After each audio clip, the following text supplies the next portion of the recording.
Greetings, blessings, salutations, and love. Once again, welcome back to Chats with Jack. I am Jack Talcott, here to share some fellowship, some time, and I did already choose to open up the panel. So I dropped the link and it is pinned to the top of the chat for those who may wish to join.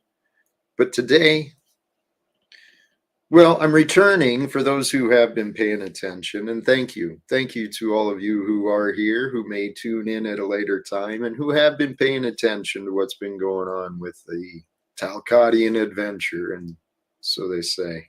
Took a couple of days off for my own peace, reflection, reevaluation, and, sometimes in order for things to change, we have to find different options. And the best way to find different options is to make different choices, break our routines. So the past couple days, I I allowed myself, well, some good and bad. But the intention of my time was for to refocus on things back here in my physical life here in town.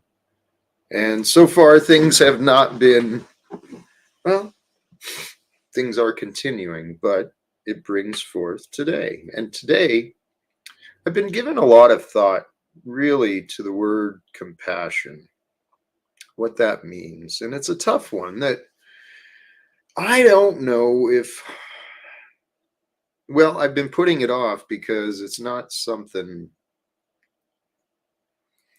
I know well enough of. I can comfortably say that's not accurate. I'm growing in my understanding of compassion because it's something I've wanted to know.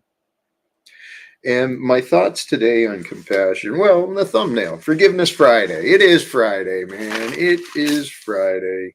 Every night, forgive those who hurt you, pray for those who need it, and thank God for everything you have. The step that's found between judgment and forgiveness, right? If we're feeling that, there's some sort of thing within us that's needing forgiveness, the step that's overlooked most often is mercy. Mercy's not really promoted in this world that profits from deaths and punishments and disease and sickness. Mercy is not, it's not always people's first thoughts. So, but mercy is that step towards forgiveness. And in the end, that power of compassion, sits strongly above it all, above the separations, above the reasons for resentments or the reasons for forgiveness. Compassion is that power that unites beings of consciousness. So compassion, I was trying to figure out the right words today. And I haven't got to where I'm doing the slides and the presentations, although someday soon. But compassion is like a shared burden. It's when we share a burden of experience with another, whatever form that burden may be, where we mentally and emotionally connect with another person. But then where is the distinction between love and compassion? I think love is the all-encompassing thing, but the stream today discussing compassion, and compassion is that shared burden of experience. It's the shared purpose, the shared feelings, the shared intentions perhaps, but compassion is tied to morality, right? I saw a beautiful discussion earlier regarding a philosopher or someone, Peter Singer. It was the first time I'd learned of him, but apparently he wrote a brilliant essay in early 70s about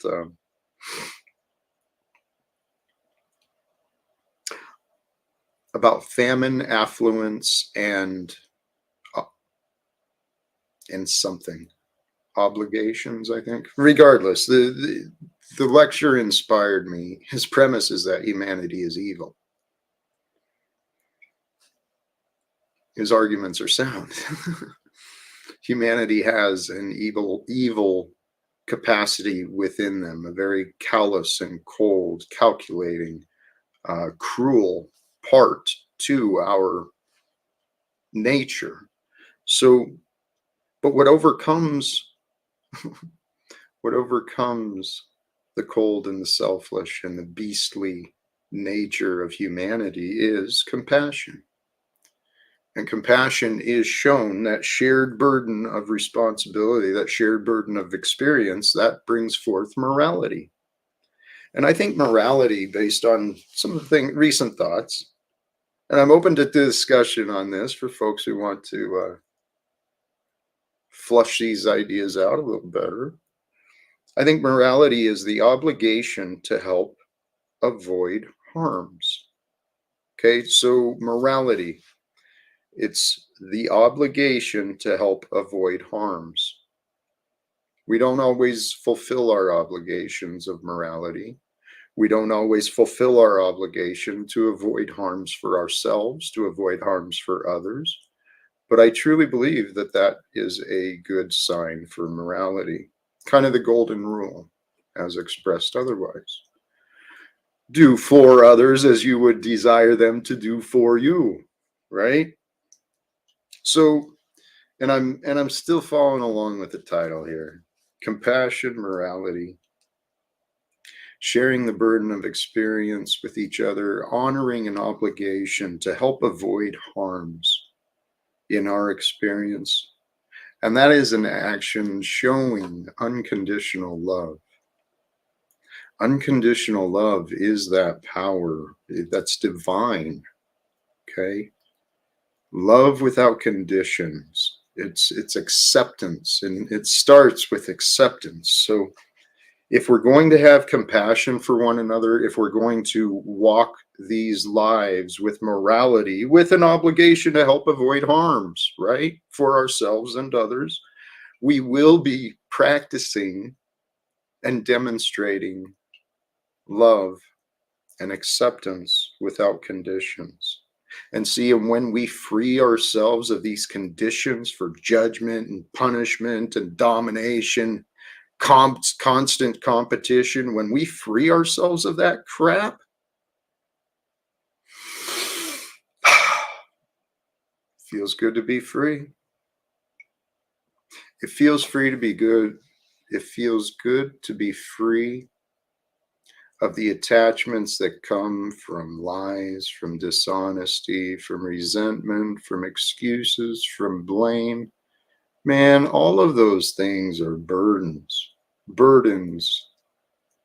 on our souls.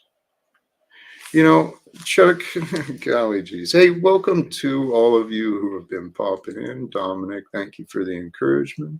Chris, God bless you. I'm feeling very well. And today,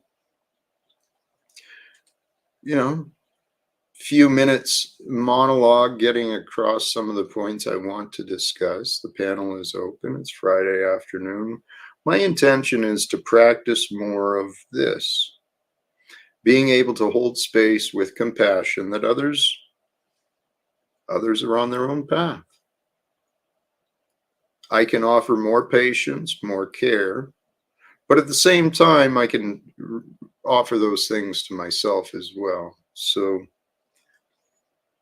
I'm hoping to be a nicer, kinder kind of guy, but then again, well, it's not up for me to decide. Everyone else gets to decide what I am. But what I do know is that what is important in this life. Oh, here. Yeah, that's right. Chuck in Tennessee. I know you've got a disagreement with everything I say. Humanity is not evil. Okay, you're right, Chuck. They're perfect. Here we go with Jack to my works while I do my God-giving school. You are a joke, Jack. Hypocrite. Rob G. Take a hike, dude. I don't care. You can leave my stream. No one has to, you don't have to, you don't have to be here. That's what I realized. I am back. And flow state, welcome, my friend. Welcome back to you as well. There is no need to chase others when you realize your wholeness and perfection within. Sterling Ray, thank you. You're getting it. These are where I'm tracking at as well. Perfection is in the eye of the beholder. We have been advised not to judge. There's reasons not to judge. Okay. Chuck in Tennessee. There are reasons not to judge. Okay. Actually, you're right. Here I am, the one saying that the theory claiming humanity is evil has some validity. I suppose you could accuse me of judging, but hey, whatever. The point is,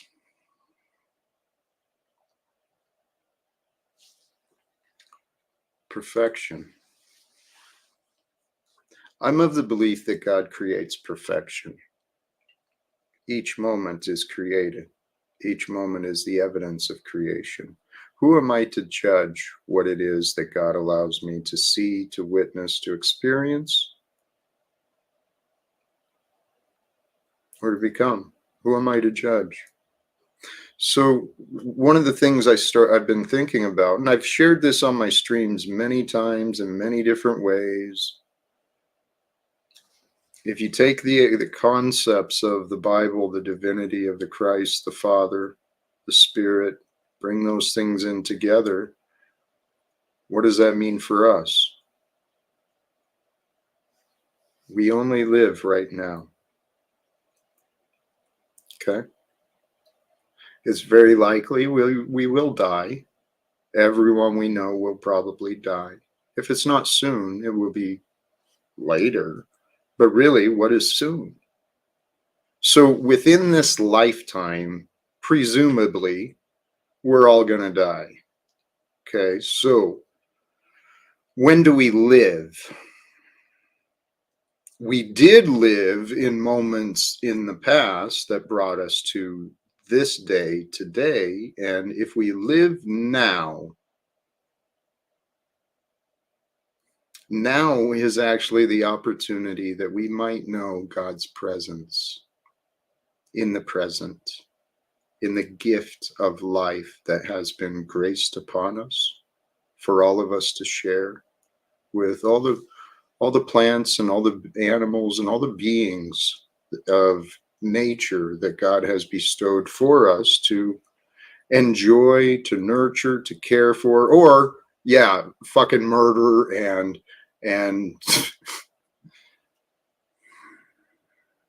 murder and eat, harm. There's a perfection that is now, and it is now where the eternal spirit of the Christ is also available.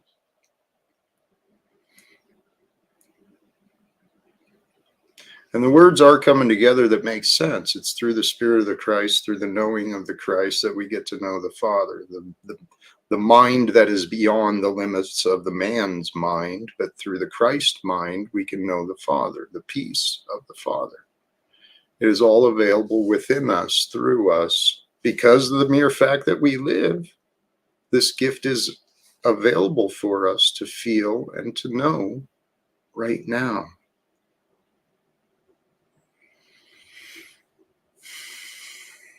It feels good to know right now, to be one with the Father of all creation, of time and space and form, energy and light, matter. That Creator is here with us, as us, for us, through us. It is.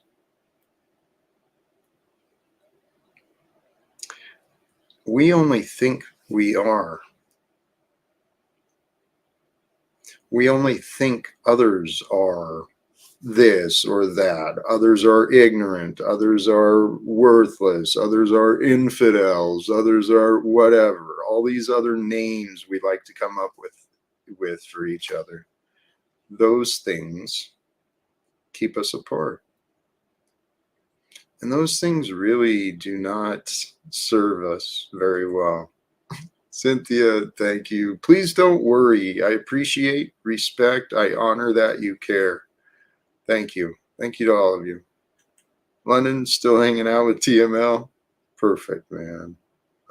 Yes, for those who are interested, the rebuttal bar was running. I believe the Machine Lives was over there as well. He's doing his thing. And then there's lots of options firing up this afternoon. Lots of options firing up this afternoon, which really gives me the relief that, I don't need to be the host. I really don't. My purpose today is just to share some thoughts I've been considering for myself, some things that I find helpful for me, because I know that as we, me, you, all of us in this world together, as we start to feel better about who we are, maybe finding more compassion to share with each other, maybe pushing ourselves within a little more. How much greater can I be, right? Because the adage, for evil to thrive, good men must do nothing, right? Whatever the words are. You know what I mean. This is the world we're living in. I mean, knowledge in this life as a human can be both a blessing and a curse. And I'm recognizing this more and more as I'm going through my life. Because the more I learn, the more I realize how much more I can learn, which means how much little I do actually know. But through all the learning that we can do, it does bring forth a moral question. What do we do with what we've learned?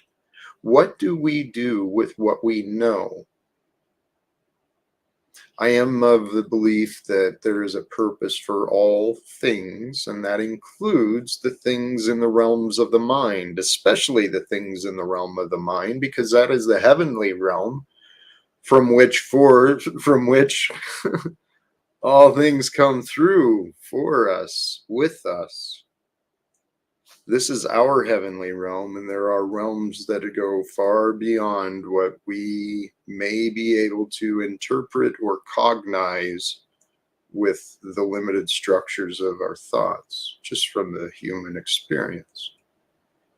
But I think we're living in a time where, holy cows, this is an amazing time to live. There's so many brilliant, maybe there's always been brilliant people alive, and I just never noticed them. And maybe there's brilliant people alive before we were born. I'm sure there had to have been. But why are the brilliant ones letting the stupid ones be in charge? That's what I don't understand about America. There's a lot of smart people in this nation, in this world, but we've got a lot of idiots. They're not idiots. They're just, well, some of them are. Because what is an idiot? What is an idiot or an imbecile? Obviously, there's layers to what we can know and cognize, intellectualize. There's layers to all of this stuff, but I don't fault people for being ignorant. I try not to fault people for being ignorant, because I've been ignorant about a lot of things in my life. I've been downright stupid sometimes. So, ignorant to stupid, what's the distinction? Someone who is stupid knows there's answers, doesn't want to see them, wants to stay ignorant. Oh man, there's a few names here on these YouTube streams popping into my head right now. They like to stay ignorant, stupid. believing they know it all. It's fucking hilarious, but frustrating as hell. Okay, so I got off on this. Who was I calling imbeciles? Oh, the ignorant fools who think they are in charge. The governments.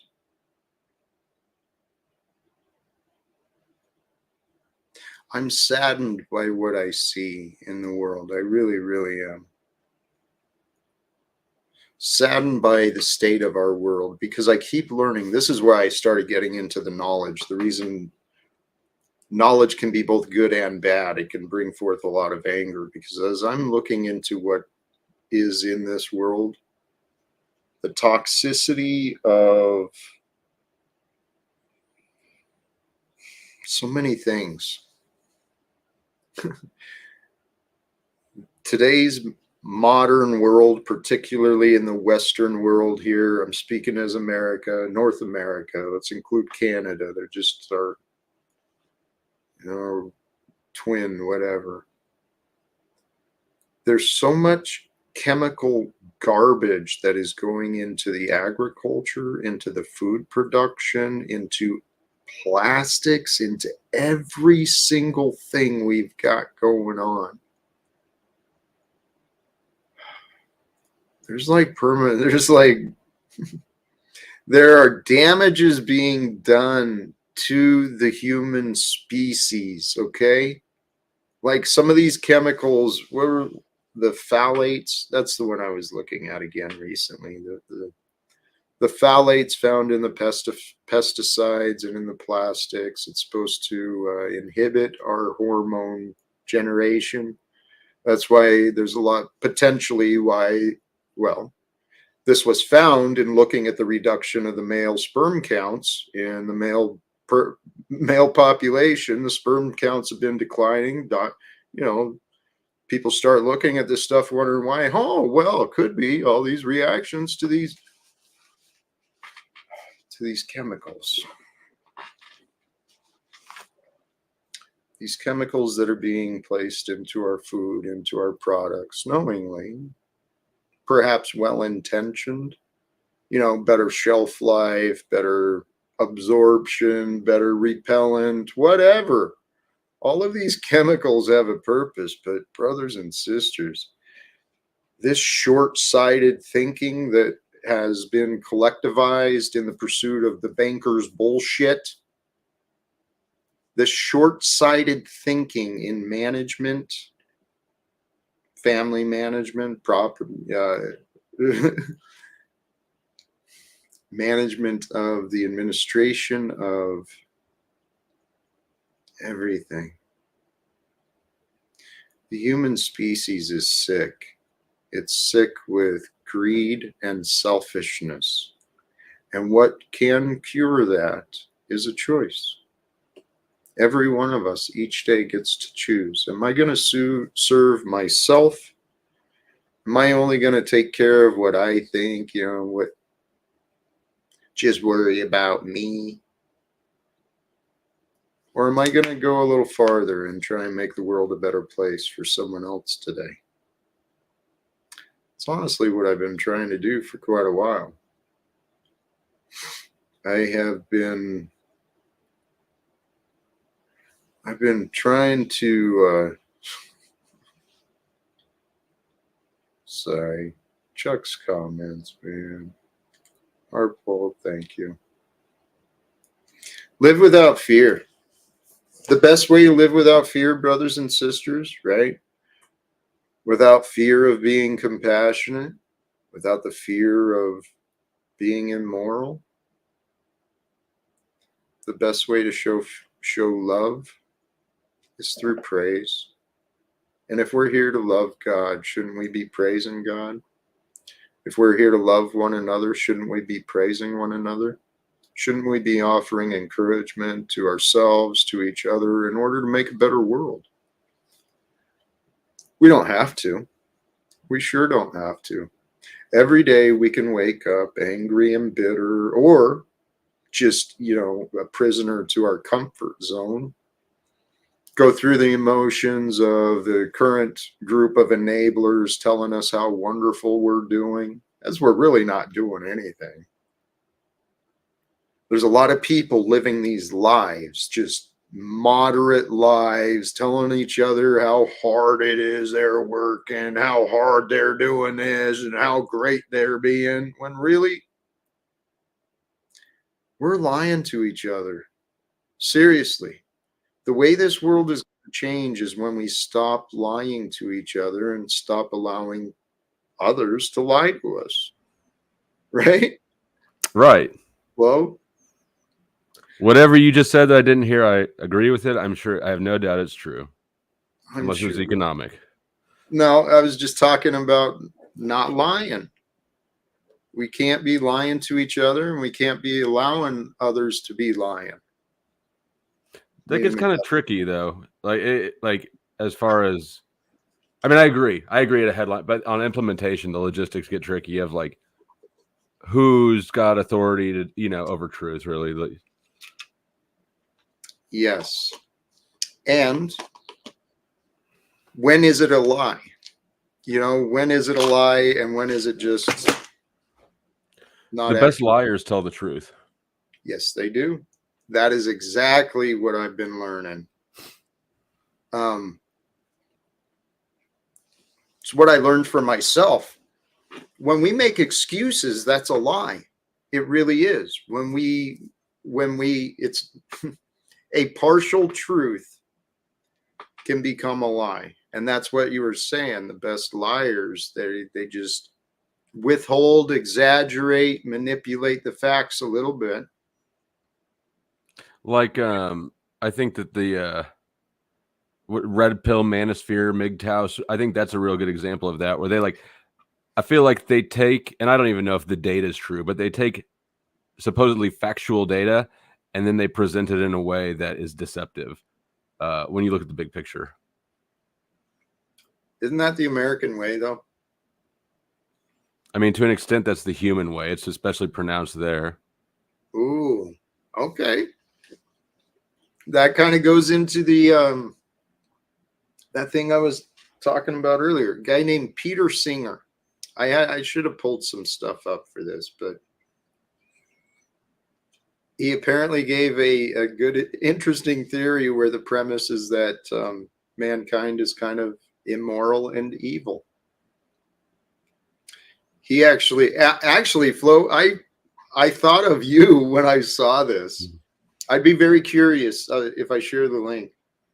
Actually, I'll pull it up and I'll throw it back here if you're interested. But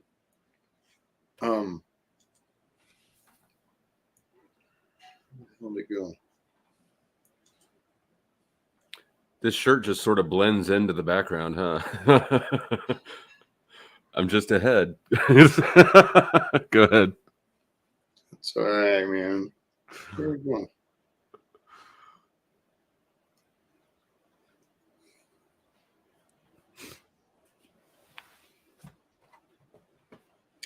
Peter Singer, Ordinary People Are Evil.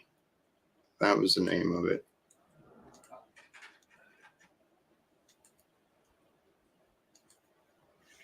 Ordinary people are evil? Ordinary people are evil. Is that the conclusion or the title? It's the title of the video. I agree with it. I have a feeling I'm going to agree with the observations he makes. The presentation, I don't know the guy presenting it, and honestly, this is the first time I've heard of Peter Singer as well, but the title of his paper apparently is Famine, Affluence, and Morality. And it's pretty compelling, man. If it's in our power to prevent something very bad from happening, something without sacrificing anything of moral significance, then we must do it. In other words, if we can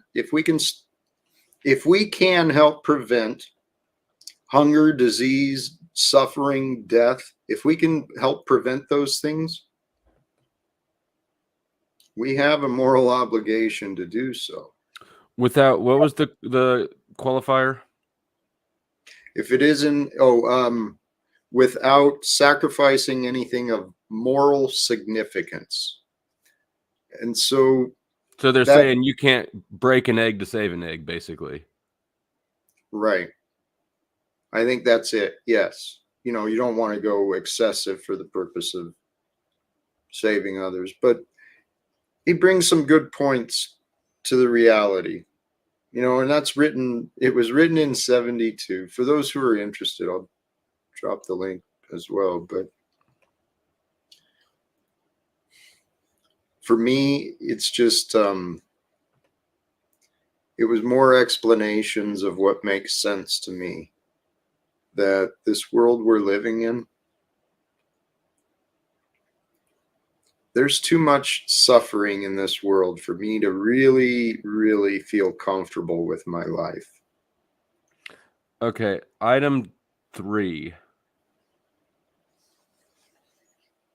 The luxuries on which we spend money are not of moral significance. Correct.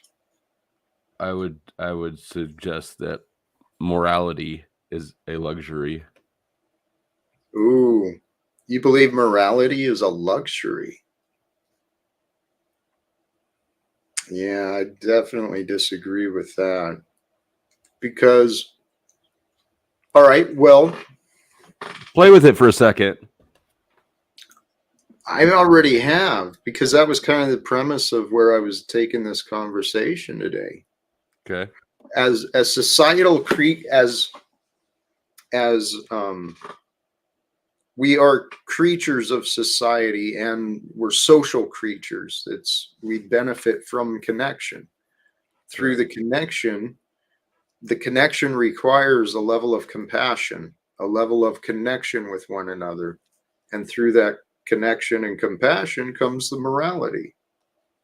Wasn't it you that even is that you? Someone keeps bringing up the analogy that even a band of thieves can stick together because they don't rob from each other. That's not me. I keep bringing up Maslow's hierarchy of needs. Okay. But yeah, I mean, I think that morality is it's like the laws of physics, but for a society, for a social Yes, group, right? That's how I view it. I agree. But but the effects of violating morality are not immediate, and they're not localized to you the same way that hunger will be, right? If you're hungry, that's immediate and localized to you. So you will make that exchange and let the effects be non-localized and delayed. And steal, for instance. Yes, I think I see what you're saying. Morality can be fluid based upon the circumstances. Is that where Yes, you're going? yes, I think so. I mean, I don't know. I don't know that if somebody says morality is subjective, I go absolutely not. But then in practice, like there are always circumstances which something that was immoral is now moral. Right. Stealing from laziness versus stealing from, Right. yeah. Yeah. Killing out of anger, Definitely. killing out of self-defense, those Yeah, sort of things. right. I think we're on the same page there. But I mean, but in the same vein, I do think it's objective in that killing somebody for recreation is always wrong, no matter your culture. Say that again. Killing someone is always out of culture. Killing somebody for recreation Yes, is always immoral, no matter your culture. I think so, because, well, it kind of makes sense. It's,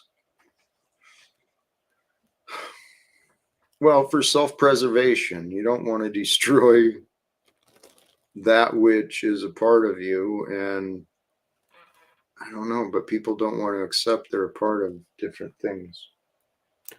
I mean, I think that I mean, it's always immoral to kill somebody else, even if you only look at moralities through a self-interested point.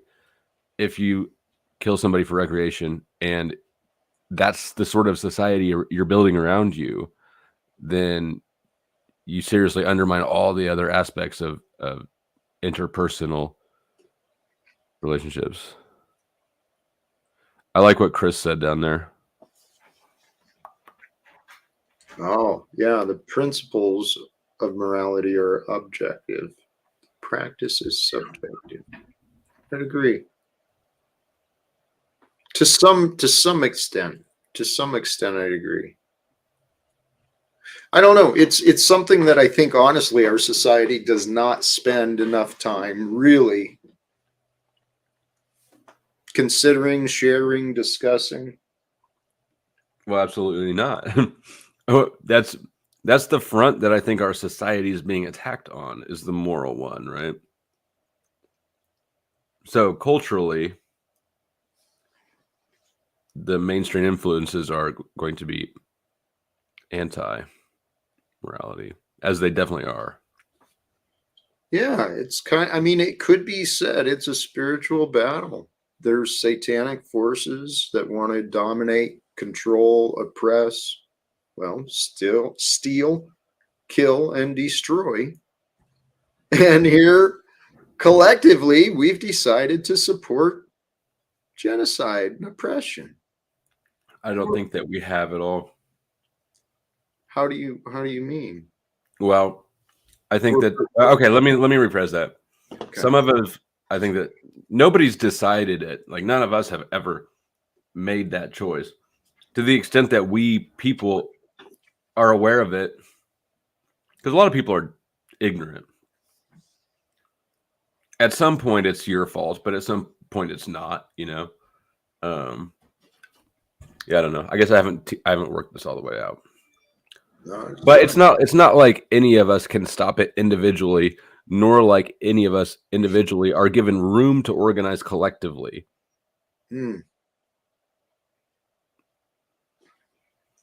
I agree partially.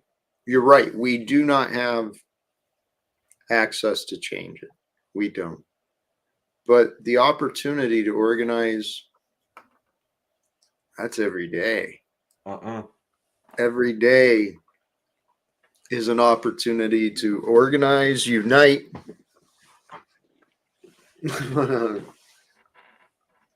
We could even strategize and take actions. But it takes the belief that things can change. And I am committed. It takes an organization that people can find. And if somebody can find you to join, anybody can find you to join. True. That is true.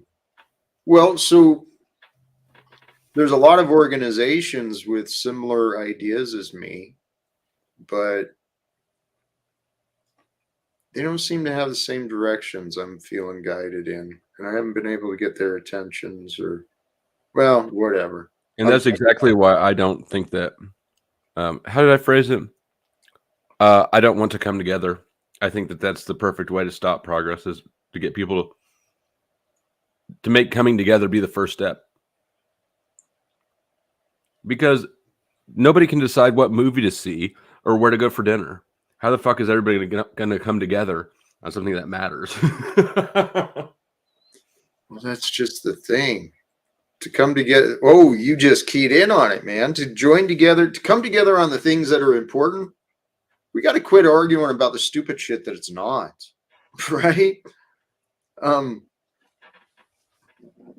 The media, the panels, the politicians, all of these things. People are arguing about things that, is it relevant? Is it helpful? Is it even true? It's hard to know sometimes. Mm-hmm. But I am still pretty optimistic for the future. I think that people are waking up to the fact that things are wrong, and every day we get to choose: are we going to serve? Are things wrong? What do you think? I think that, well, I'm not religious. I'll remind you before I respond. And you're the one that invokes for what Jesus or the Christ. I don't know why so many of you say the, but anyways, if there's God, then things have to be as they should be, right? And we just wouldn't know why. True. But we can try to understand. And through the seeking, we can learn, we can know. And I honestly think that's kind of the game of this.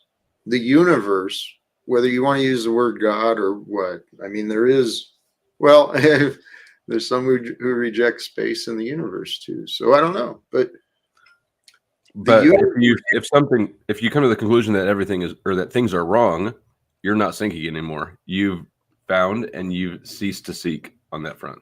well, um, see, the way I see it is you're right. Everything has been created perfectly for us. For us, for what? What are we created for? Well, we are created here for life. And if you look at the patterns of life in nature, it is about adaptation, and you you collect from the environment, you become greater than you bring forth, multiply and share into the world. It's just the process of who You we just are. described capitalism. Nope. Nope. Absolutely not. Capitalism takes the abundance that is, twists it around to present illusions of scarcity so that the perceived values go up. It's all bullshit. It's Fear. all just a social construct, huh? It's yeah, it's a social construct. Well, never mind. No, it's not. But okay. Well, here the I kind of took us off there for a bit. The idea of perfection versus problems. Perfection is a So, problem.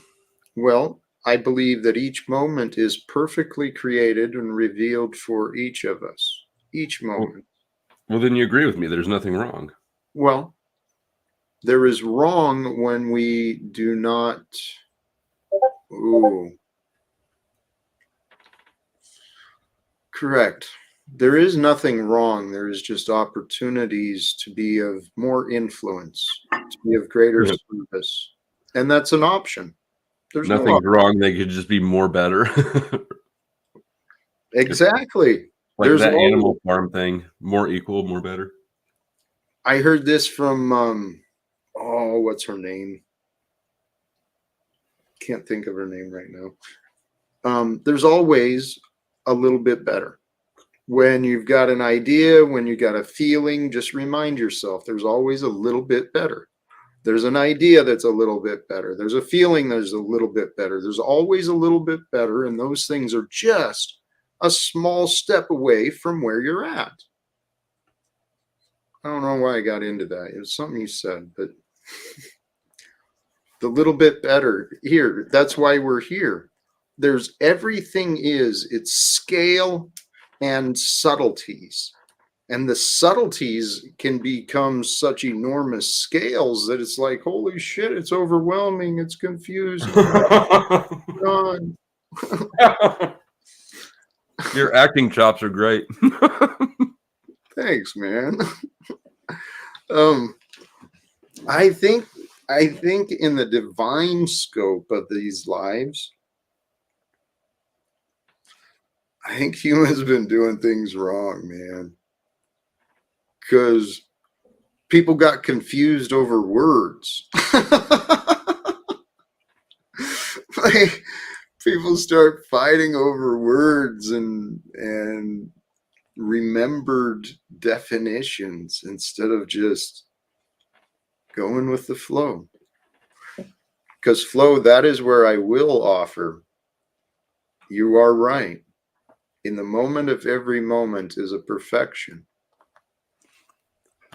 Beyond that is our subjective interpretation. Mm-hmm. Um, What I've So been practicing, though, and what I truly believe is this egoic surrender. Surrender the egoic thoughts, the egoic desires, the egoic wants and needs and worries. And when we surrender those, we become one with the feeling of life that is within us. And that feeling of life can only be known right now. So I don't know. I did not understand anything that you just said. surrendering. Thank you. I I appreciate that. It's the idea of the ego for me is what's who I am. Who I It's how am. you externalize bad things.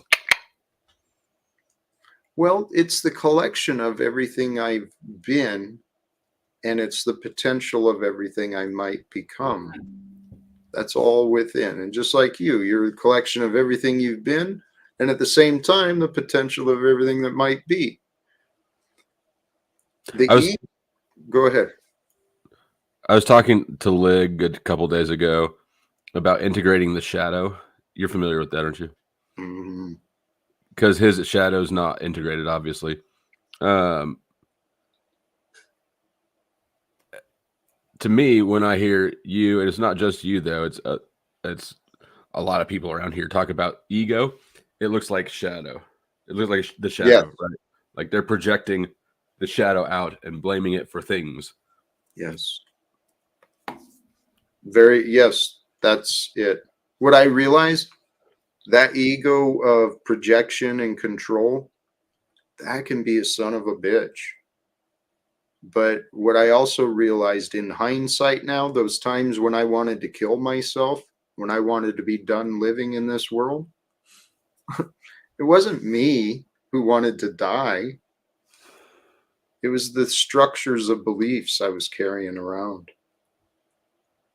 Those ideas of who Jack was, that's what I mean by the ego, not the man. I mean, who I am The is, false belief. yeah, the false belief of who I am, the structures, all the definitions and all the labels, I think. Well, I think that believing that we're a fixed thing is a false belief in and of itself. I think that's one of the greatest downfalls. And I used to What, that we are fixed, or that we think or that we're not fixed, or that we think we are? think we are fixed. Hmm. Exactly. I thought I was one way and I felt crushed when I learned that I wasn't. I felt afraid when I had to learn how to live without a drink. It's like, what the fuck is that? How illogical is that? That's what these minds do, though, man. I don't know. I can't. I've never. Yeah, I've never been suicidal at all. Maybe my ego's too big. But no, it's just yeah. I don't know. Well, I don't know. I'd say most drug use and patterns of that are self sabotage. No, okay, that's different. It's a Okay. You're right. There is a distinction. There's some similarities, but they're Yes, definitely not the same. you're right. The suicide idealization or the thoughts of that, those are like an excessive level of self-destructive thinking, and that's what a lot of our addictions are, is self-destructive behaviors. Yeah, but they didn't start out that way. You know, They started out as well. At least this is what they teach you in rehab. They started out as um, tools, right? It's a survival tool in one way or another. yep, an escape or a cope. It's a tool that has ceased being useful, but has become, yeah. And that's what I've learned about a lot of our shadow attributes as well. They were put away, or we try to subdue these parts of ourselves, and maybe there was a time where they needed to be. But for us to become whole, we've got to do that inner work. We got to go within and look around and in our memories and our emotions and then our day to day. What's going on? Why is this for me? That's where we get free. The truth frees us from lies. and it also overcomes our confusion. Or creates more of it. Fair enough. As soon as I said that, I heard that too. Because it does. It's a But lot only temporarily. Yeah.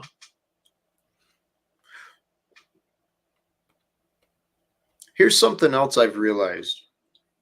I think part of growing up, part of developing our maturity is learning when to allow confusion to be. When, okay, I don't understand. I don't have the answers. I don't care. Right? That's basically exactly my religious position. Is it? All right. Oh, okay. So there's the other side of that. Well, I feel like anything else is a lie. I mean, I don't presume that it is for everybody, but it would be for me. Yeah. The other part I've been wondering though is that there really is a truth to there's answers for all things. And sometimes what our egos will do, what I have witnessed myself doing, is making excuses to prevent myself from learning something. And I can't think of any specifics right now, but I know I've watched myself doing it.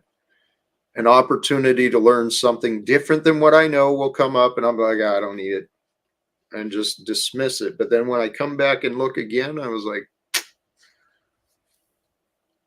looks like I was wrong again. I don't like being wrong in this life, but you know, Oh, I don't know. That also hasn't bothered me that much because your thoughts aren't, I mean, I don't identify with them. I don't like being wrong when I've like right. dug in on it, right? That's of course, I don't like losing. I'm okay with being wrong. Yeah, absolutely. Um, I just don't know. I don't think we want to get rid of our ego. Our ego it's who we are. It's what makes us unique. Maybe we need a different word for the thing, you know? You know, yeah, see, that is another thing is that all of these words have been used in so many different ways in so many different contexts. Sometimes gets challenging, Yes. challenging to know. Hey, and yes, we what I've been working for myself though is I don't want my ego to control me. I want my spirit, my the combination of my heart and my mind to guide me, not just But I think that you can use your ego on itself, right? Because if you want to be whatever the best version of you is, you have to admit that it's not one who's in denial about something. amen. That's what I wanted to do was I'm admittedly I am. I'm still obviously still working through some blind spots I have. Um Everyone trying always is. what's that? Everyone always is. I think that, uh, you've heard me say before that perfection sounds awful. You know, I think I have, but honestly, Flo, I'm actually on my own walk and my own path. I'm honestly wondering following logic and reasoning, but with the belief that perfection might be what the purpose is. Because perfection, hear me out. Perfection is in the moment, and we can be perfect. We can be whole. We can be complete. Need nothing more, need nothing less. We are whole and complete and perfect right now. And then, if I just stay in the now and I don't allow myself to succumb to temptations or to, immoral ideals or bad choices, if I don't succumb to those things, then in theory, wouldn't that be perfect? Well, I guess I don't know, maybe, but I think that if we look at like studies of human well-being, it's maximized while we're making progress towards our goals, not once we've reached them while we're making progress. So human well-being needs problems. The ego needs problems because that's what justifies the ego. The ego is the primitive beast. I disagree. I don't think so. I think that it's not just the bad parts of us that need problems. It's us, right? Like we improve things. That's what makes it's what you're doing right now. It's what I'm doing. It's what we do. Humanity needs a problem to solve. To fulfill its egoic needs. You're right. Are we using ego in a bad way or a neutral way? It can be neutral, but at the same time, it can be bad and good. But I think that's a good. We live in a world of problems. There is no perfection, yes. So it's a good thing in the world we live in. Now, if we find ourselves in a world without problems, like I said, it would be torture because we need problems to fix. No, we do not. We do, Jack. Let me hear me out. Okay. Because I understand what you're saying, but we got to remember too that today what we are is the result of the past and the environments of what we've got. And I was considering this earlier today. Our entire government structure and the structures of corporation, incorporation, business, all this crap, they thrive on problems. Okay, the state, the nation states, they justify having militaries. Why? Why does the nation state justify having militaries? Why? Because they've got enemies. Well, who's creating these fucking enemies but the nation states? So if the nation states stopped creating enemies, we wouldn't need to fund the militaries. And the same thing with the corporations. Okay. Corporations create problems for others to solve. I see your trajectory, and I don't disagree with it, especially when it comes to governments. I think because they budget differently. The more money you spend this year, the more money you get allotted next year. So we've got definitely that's at work with governments. Well, they're incentivized to cause almost incentive. Well, they are incentivized to cause problems. Yes. And Lindsay, the people and the state, people created the state creates the influences the people, directs. There's no separation, everything is together. The micro and the macro are one. While there's distinctions and differences, there are many strong similarities and very substantial patterns. So talking about the state being oppressive and creating problems for people, I see a lot of people carrying those same behaviors. But you don't bring that same perspective to corporations. Corporations, I see the same way as well. Because I can see it in your body language. Well, they will very much create enemies of everything. to save the corporation, it must justify it. You got to have an enemy or whatever. I think the difference, though, is that one of them has to provide you with something in order to earn your support, and the other one demands it at the barrel of a gun. No, when was the last time anybody from Coca-Cola came to your house and said, "Motherfucker, open up and buy a pop"? The state hasn't done that with me either, though. Well, the biggest problem with have a good earning year and don't pay taxes. Go ahead, Jeff. The biggest problem with government is when they got into the business of trying to fix everybody's problems. If they would have stayed as they initially were established, we wouldn't be in this mess. How were they established? One of them was the defense of the country. You got to have defense to keep from being overtaken. They weren't involved in every aspect of life. That is true. Okay, you don't want to get a job, but we're going to give you money. You don't want to get a job. What's the point? What's the purpose? I mean, what do we do now?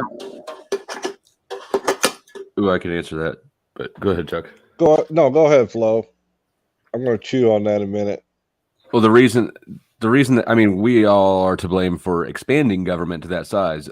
Of course, some expansion, indefinite expansion, is baked into the nature of how we incentivize people who run these things, like spend your whole budget so you can get a bigger budget next year. But the other part of it is that we demand the consumption of what justifies the expansion. Every fucking little problem you can get on if you're in a local Facebook group, look at it. Every single problem that's ever mentioned, there's a whole list of people in the thread going, somebody needs to do something about this. Cops need to do something about this. City needs to do something about this. Motherfucker, solve the problems around you and stop demanding somebody else solve your problems, and then you'll. Well, yes, I recognize that problem a while ago. I heard some statistics. I talked about this before, but just like you're seeing on social media, I heard statistics of how many calls the 911 operators receive here in this town. And considering the population, it was just an absurd. The number was like, what the fuck? What? Right? People, because of this systems, the illusions of safety, and there has been safety. Life living here in America is a lot easier than it used to be. It's, not as challenging to be. There's less people homesteading, doing everything on their own. There's a lot of benefits to where we're at, and soft people, well, creating real problems, and our nation has gotten kind of soft. Where you were talking about, there's an obvious patterns of dependence that have been established because everyone's afraid. And so since everyone's afraid and there's always an expert, there's always somebody else who will take care of that, people don't bother learning. Thinking is hard. That's what we're taught. That is what children are taught by parents who were not taught how to think.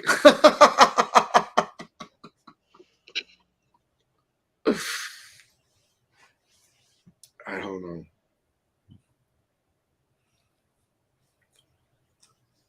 So we should put them all in camps. No.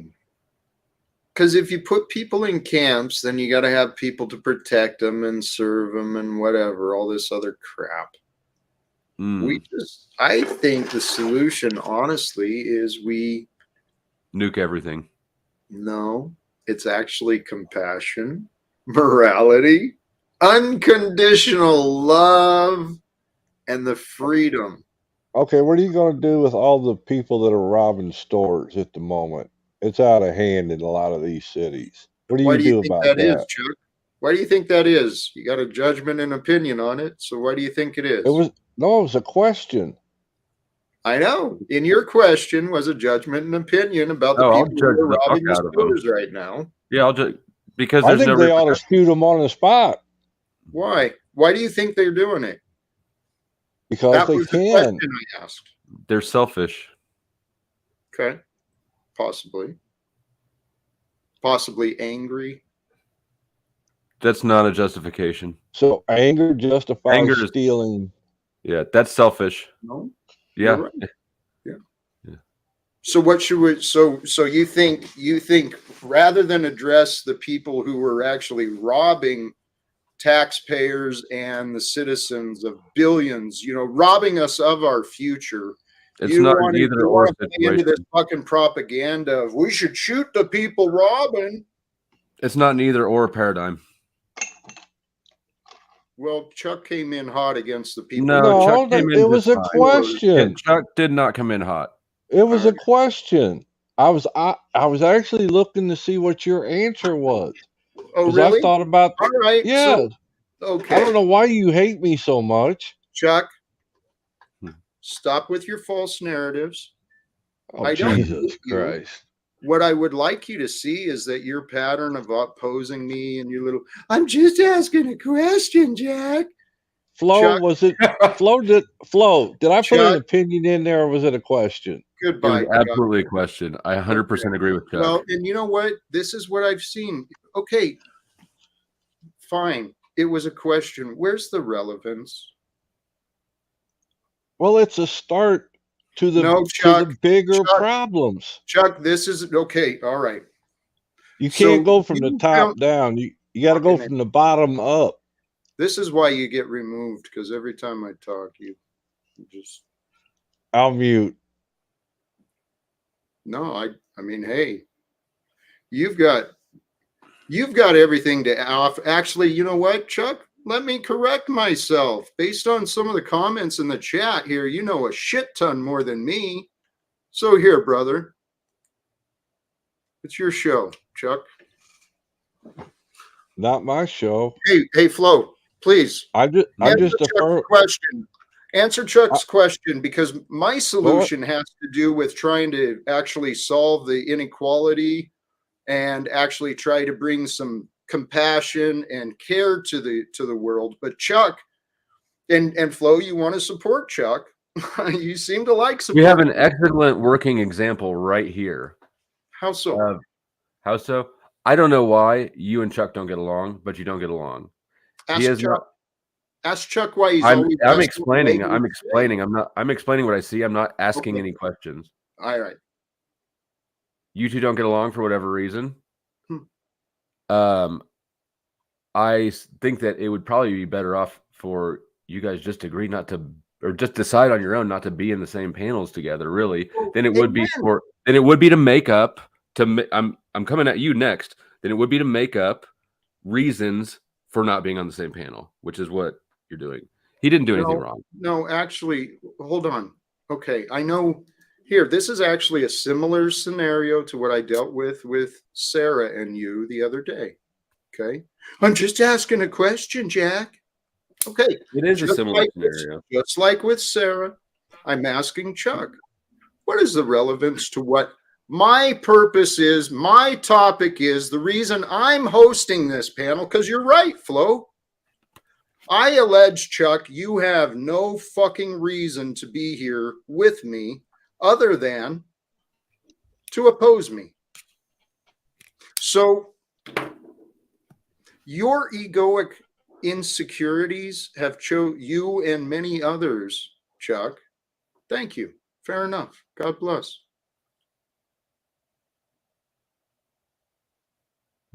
Lindsay, I may be illustrating the ego, but what I'm actually doing is I'm trying to actually express myself, to articulate what it is I'm seeing, what it is that I'm experiencing, with the hopes that others might understand. Because, Flo, I do I like you a lot, and I like a lot of the people who have joined and come into these things, but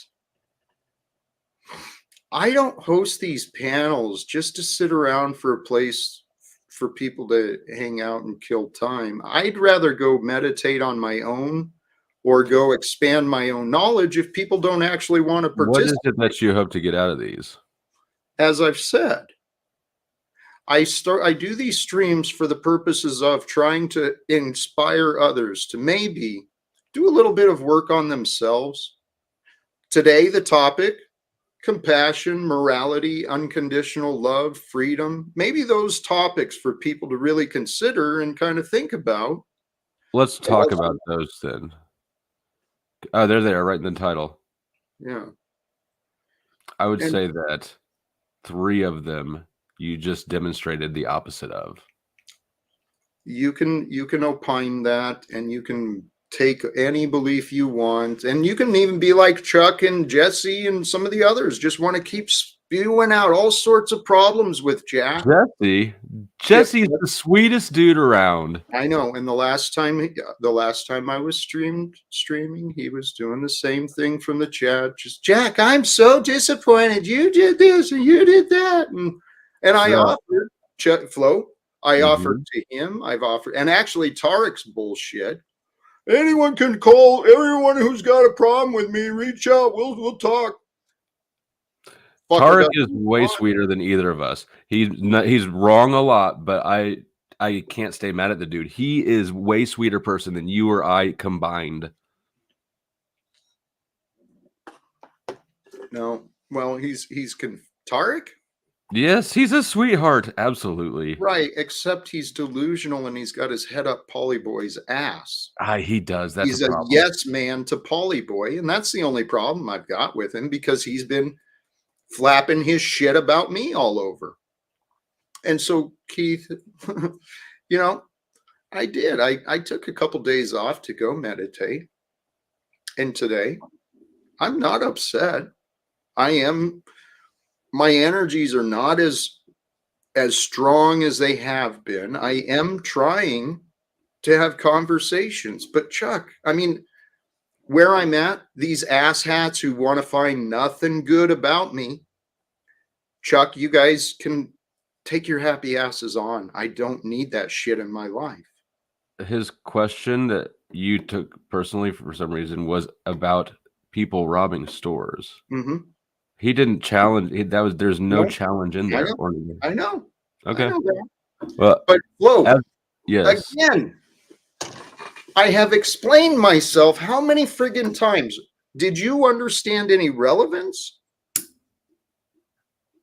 to the topic, to the title of the title up here, or even where the conversation was at? Yeah, I thought it moved. It was on morality. It moved nicely into the topic. I thought so. All right. So look, here's the thing. I said earlier that I don't like losing. I don't mind being wrong, but I don't like losing. I'm going to assume that you and everybody else is the same way, and that we're not going to resolve the Chuck thing right now. No. Well, so, it could be. It could be. I don't think it will be. I'm suggesting that maybe we just move on and look back but reconsider it later. How about that? Respect. I can appreciate that. Okay. Well, here's, I guess, the part of where I'm at, though, too. My purpose of doing these streams is to discuss what I feel could be solutions. Now, is that the only purpose or just the one that you're aware of? Well, I've explained I don't know why you're asking. I'm not sure. Because I think that a lot of people do these things for social interaction, just to discuss thoughts and ideas, really. Not even for any end goal except to just better, because that's how you understand things. That's how I understand things, is by sort of, steel sharpens steel. So I think that probably you have more reasons than just the one for being here, but just one's articulated in your brain and the other just sort of unrecognized. And so the point of the question was to just plant that seed in your head to think about. Not that I see one specific thing or this or that, or you're really doing it for X. I don't fucking know why you're doing it. It might just be for the one reason that you stated. No, But well, I've actually explained, this is the thing too. I've explained the many reasons I do these things, and it's not just for me to practice talking. I mean, that's been a benefit. I've been growing in that. I've been challenged in ways I did not expect people to fucking argue with me, but sure, you didn't? Did you Well, not watch any YouTube before you started? no, I mean, the consistency of people just fucking one after another, imagining disagreement after disagreement, after deflection, after interruption. And it's just like, what in the fuck is wrong with people? So, Flo, the reason I do this is trying to make a better world. Okay. I already feel, I mean, one of Chuck's big arguments earlier in the chat was anything to do with perfection, because he's got the Christian belief where everyone's a sinner. Everyone's got to be a sinner, Jack. It's got to be a sinner. You got to be a sinner, or it's not real. Okay, well, keep being a sinner, keep being stupid, and the world is going to be how it is. And I'm not speaking to anyone specific. Fuck. Except for Chuck. You know, my Let mind. me observe. Can I observe something about that? Please. I agree with you intellectually on that point, but his claim proved itself because it made you angry. It's not the claim that makes me angry. It's the patterns. It's the patterns of ignorance and just absolute, unhelpful, unnecessary, unproductive, and just irrelevant behaviors that are thrown at me. And I really don't understand it. I know So others have you don't- their own challenges, but So you don't think, and would you say that you don't think that his questions or criticism is constructive? correct. No, I do Okay. not. Okay. I found it to be coming from a place of jealousy, perhaps a little it's an insecurity that causes people to lash out. Okay, so I know that, and Chuck sees similarities because we both claim the past of being alcoholics and both claim some similarities to the Christian faith. And so he sees, oh, I'm just like Jack. And so if I think this, well, then Jack must be this way. Well, the difference between me and Chuck, I have a channel because I actually feel, and I've shared this humbly as I can. I feel that God has allowed me to learn some things that have been helpful, trying to share them with people who might be willing to receive them. But that's been a difficult one for me to find. Well, then why, if people aren't receiving them, who gives a shit, right? Like, you think that if I think something can help people, if I'm like, hey, bro, tie your shoe, you might trip, and they're like, fuck you, I'm like, okay. And then if they trip, I don't care. It's actually probably kind of funny, but I don't know. Yeah, I understand. Yes, I'm working on that. The unfortunate part of this, though, is that I know for a fact that I can help others. I know for a fact that pretty much anyone can probably help me. How do you know that for a fact? I don't disagree. I'm just teasing out the thought. Anyone who wants to expand their practice of health, of gratitude, of overcoming past fears, past patterns, past habits. I've been blessed to learn a whole number of different modalities and approaches towards helping. So I have a vast collection of resources and knowledge available with me, and that I can point others to. So I'm very confident if someone wants to change their life, I can help them. So how would you make somebody more, like, what would you say about gratitude? You talk about gratitude a lot, and I agree it's an important one.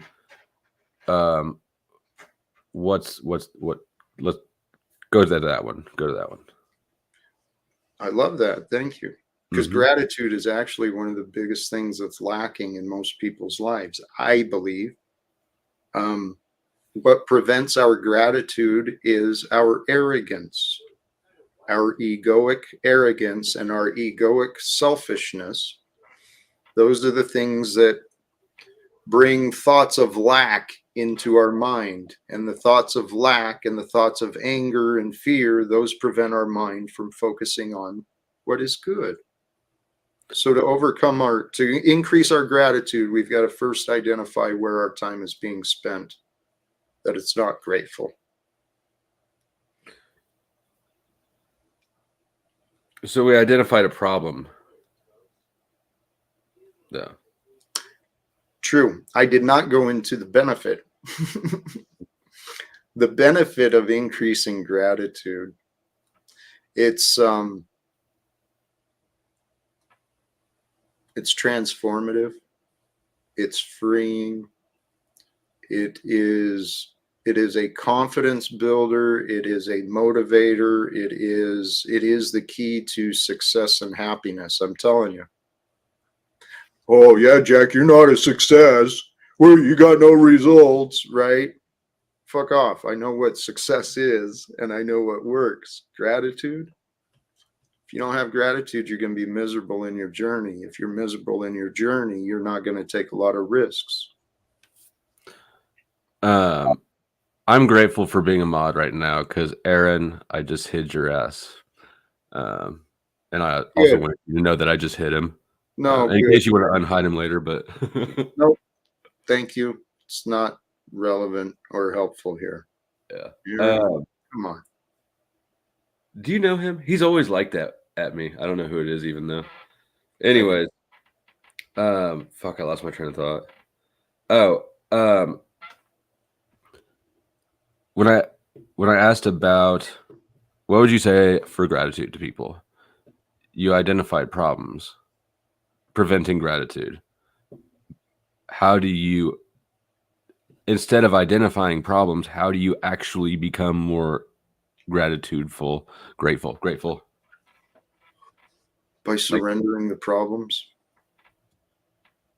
This is what I mean. To know one, you got to know the other. You got to know the opposite. You got to know both sides of the coin to know how everything works together. And the best way to know the solution is to know the problem. And I know for a fact the problem that prevents people from being grateful, it's the egoic arrogance and insecurities. They drive us nuts.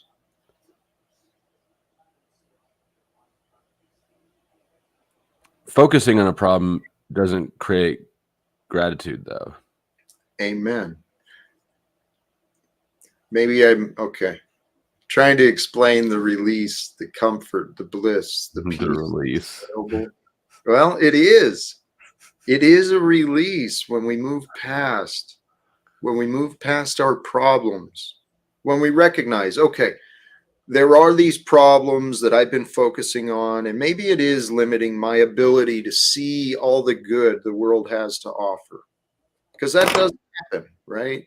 Life brings us a shit ton of problems, and next thing you know, we're feeling overwhelmed or buried or angry. When we can remind ourselves, all right, the problems exist, but I'm not here for problems. I'm here for solutions. I'm here to overcome.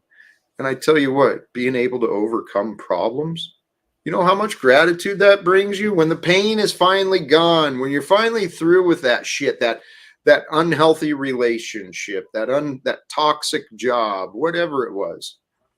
When we're through with that, That's what I was just thinking actually, is that you kind of have to experience the lack or the presence, either the lack of something good or the presence of something bad, and then have resolved that to be grateful for it, right? Like, I didn't appreciate freedom until I went to jail, right? It's just something that you take for granted.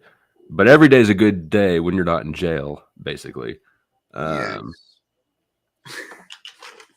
But you almost, yeah, maybe you got to go to jail to recognize that other side of it. Which I don't suggest. I No. don't know that. I don't know that I think that there's really a way to bypass bullshit. If there is, I haven't figured it out. I'd agree. Although, to be honest, that is kind of my goal, is to try and help others bypass some bullshit. That's, Do you think it's possible even? to be honest, I don't know. I mean, I have conceptually, logically, using reasoning, it makes sense why you could. But spiritually, karmically, I'm hearing a lot of reasons why you cannot. So I don't know. Oh, hell.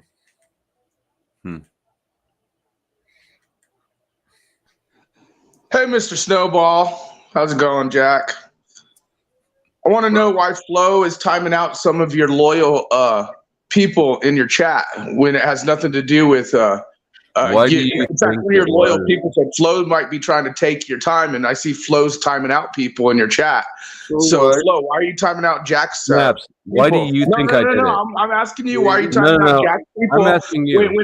when Jack's trying to talk to you and you're here to help him? So why are you focusing on timing out people Are versus you helping? confused? You're not confused. No, You're I'm not challenging confused. I it. just read what someone said. They said Flo's trying to maybe take What? Jack's spot, which was not anything bad or negative against Jack. No. And you're Do sitting you there know what he timing out with your Yeah. little Nazi button, Can you turn fucking him instead down? of focusing on Jack. Allow him to talk, Snafu, please. Do you know which comment got him timed out? I don't give a fuck. Focus on Then Jack. I don't. Quit being If a you don't give Nazi. a fuck, then I'm not answering Quit your stupid ass focusing on the question. block button and focus on Jack Talcott, you fucking Nazi. Snafu. All right, I Mr. Snowball. Hey, keep doing what you do. I just wanted to let you know because he's blocking I actually people literally who support just you. told him right after I did And it. I don't. He knows. Snafu is gay. That's what the conclusion I've come to, and that's why he's so angry, and especially at women, because he's upset that the women don't turn him on as much as the boys do. I'm not going to assume or infer too much into that, but there's a lot of people, they don't recognize what they're doing because they lack self-awareness, and they've been in this state of chaos for so long, and it's been normalized. Guys, it is so easy for these prisons, these comfort zones to be created by a bunch of enablers. That's the problem of our nation. Enablers.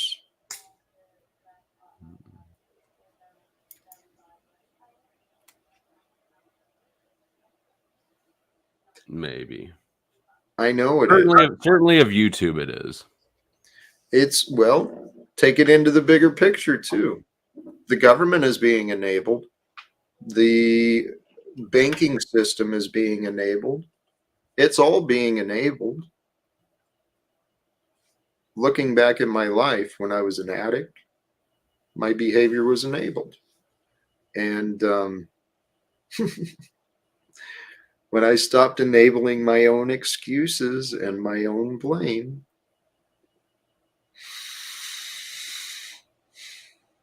well, that's when I guess God decided I could figure out how strong I was. You've got some low-key angry cot energy going on today. I'm new in the process. Well, the past couple days, I relapsed on nicotine again. I keep forgetting. Yeah. Okay. So I'm not proud of that, but again, I'm not making that an excuse. That's not a fucking excuse, but No, but I mean, it is. If it were an excuse, it's one that would resonate with me. I understand how that definitely makes everything way more annoying. it really does. But the other side of this too, though, is the past couple days, I've been really trying to reflect on what it is I'm doing, what it is I want to do, and then trying to figure out how do I get that done.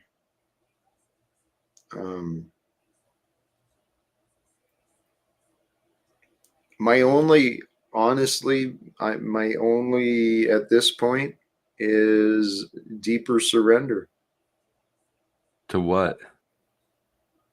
to whatever comes next. Because I'm out of ideas. I'm out of, I don't know what else to do from where I'm at. Honestly. But I'm still figuring it out. When you say things like that, there's no way to respond to it on point No. without all simultaneously saying something that's criticism. What would be the criticism? Feel free. Well, I mean, I guess I don't have one specifically. I was just observing the paradigm that there's no way to make a suggestion without it being a corresponding criticism. I understand that. Yeah. I understand. I am trying to I still have a lot of ideas, possibility. Hey, I got an idea, Jack. Can we try an exercise and get rid of Flo and let me be your therapist for just a second or talk to you? Can we get rid of Flo though? Because since he seems to think he's Hold the on. only one. Yeah, Or, I'll better shut yet, myself up. maybe I you want to should hear talk him. someone who I want to really hear him will be a help you, like therapist. Paul. Snafu, this is Maybe your time to Paul will shine. help Be a you. good You therapist. talk to Flo, he has ulterior motives. Just so you know. Paul might be the one to talk to, not this little fucktard Flo. Are you well? Hey, okay. Yeah, since you brought that up, Yeah. Snafu. Mm-hmm. When are we going to address some of the shit you've been saying about me? Get rid of Flo first. Let's address first. Get rid of Flo, and then we'll talk. You know what? You don't control this. I'm going to asking. cooperate. I'm asking. I'm going to cooperate in good Thank faith. you, sir. What do you want to know?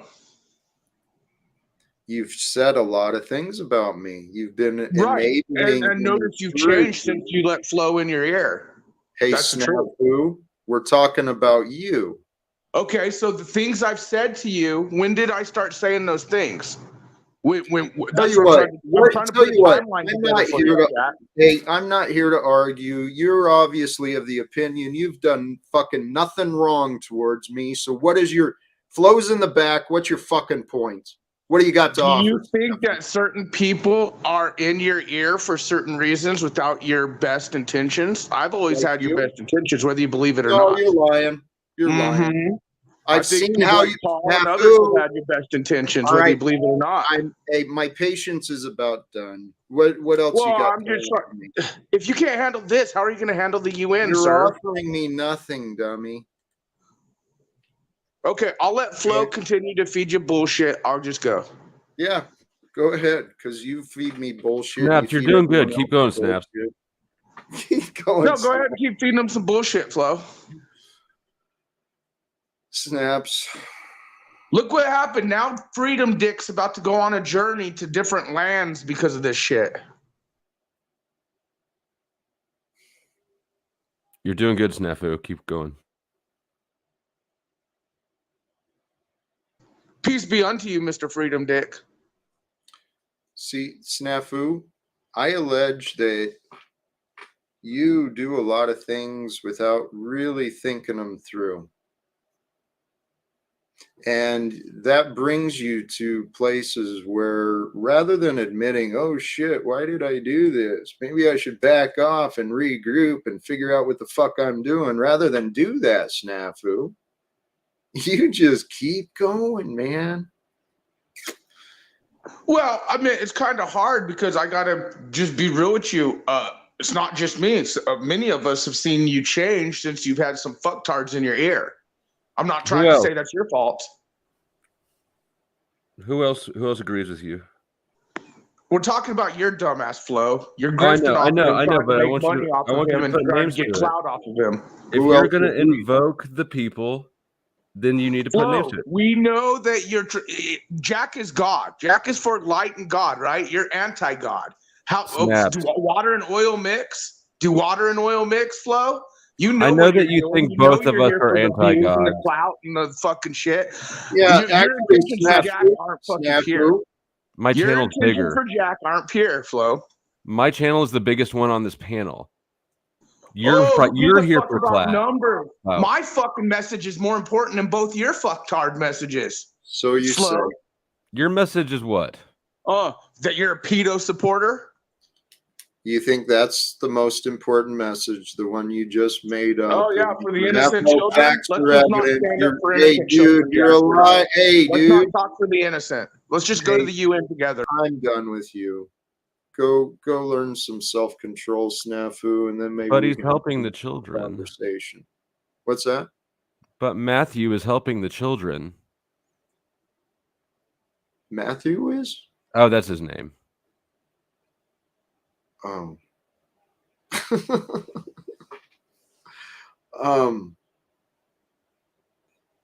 This is just very peculiar. Well, it looks to me like it, I mean, not that this little episode is anything out of the normal, ordinary snafu behavior, but it sort of seems like he was torpedoed, would be my guess.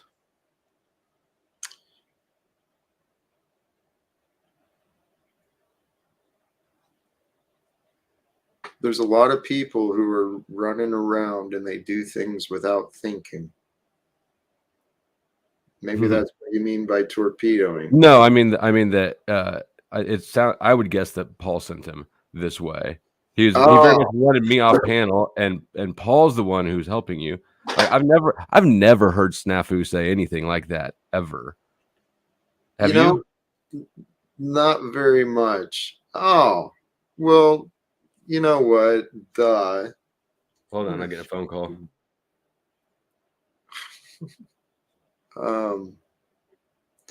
Yeah, I had no clue, but of course, hey, Paulie boy, and your little your fans. Let's see. Go to Talcott's and turn up the heat. Be loving and centered. What's the point? He's insane. How about Paul? Just stay the fuck away until you can learn how to be a man and actually be honest, dignified, maybe.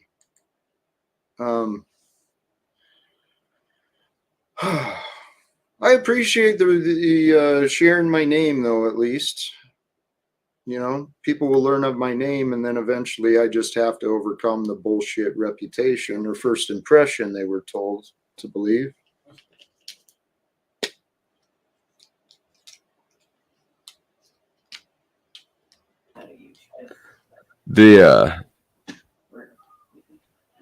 Fuck, I just lost my train of thought. I was talking to 3 people at once. Sorry. No, you're good. Haters are the most loyal fans. You're right. I've talked about that. How fear and hate, those things are judgments. Those judgments create a bond to us, a connection. And you're right. They get the most get off of that. Imagine being with Snafu in your next life. So, Jack, did you not just notice what Flo did here? Trying to dox my name, Matthew, which is fine. But see, that's what I'm trying to say. You missed the optics of these fucktards doing it in front of you, trying to dox. But you picked up the optics. It was a subtle threat. It was a subtle threat. I was really only talking to you, Matthew.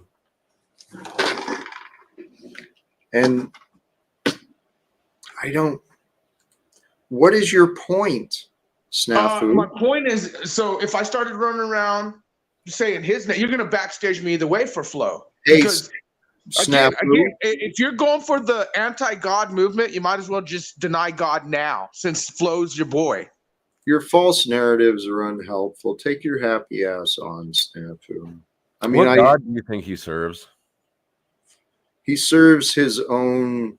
He serves the god of fear. Oh, Satan. Well, yeah. The agents of chaos. They bring disruption. Selfish, chaotic, angry, hostile, liar. That seems to be pretty common in this land that we're living. You will know them by their fruits. they show their fruits voluntarily, willingly here on the YouTube streets. You know, this is a fascinating.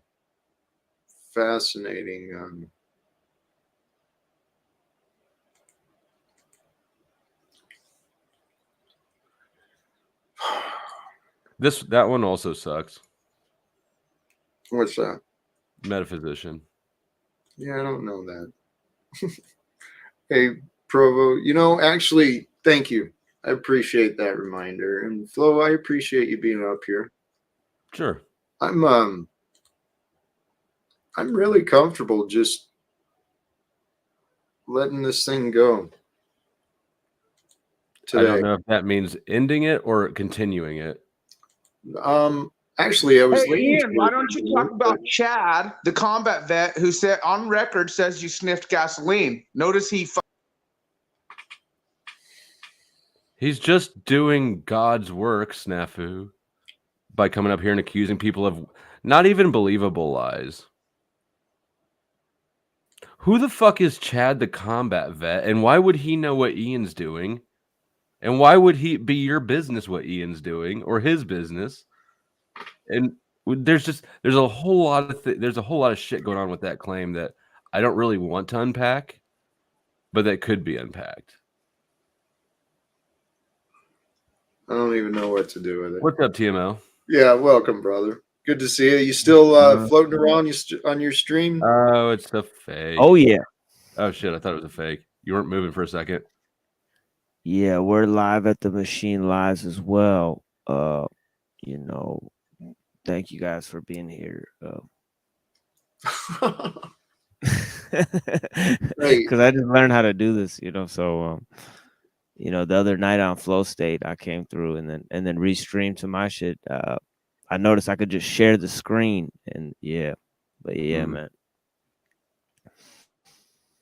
But there is sometimes a lag. I don't know if you guys are getting that lag. You know, I'm like lagged out on my shit.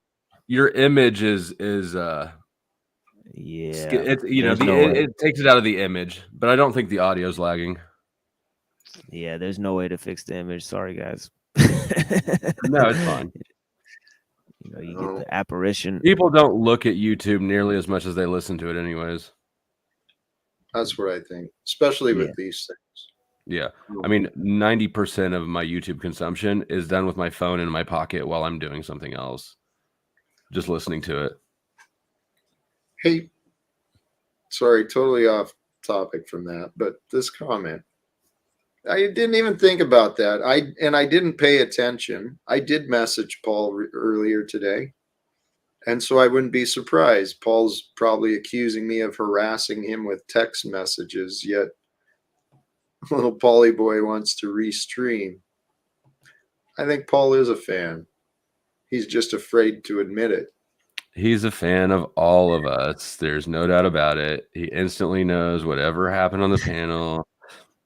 He's definitely a fan of you. Definitely a fan of you. It's a sickness. He's got a sickness. I don't know what it is. It's like twin flames, but in a bad way. Maybe he and Snafu have the same issue. I don't know. I'm still figuring these things out. They do. I've seen they're both repressed homosexuals.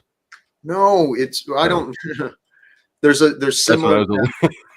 There's similar patterns between the behavior shown by Paul, Snafu, Tommy.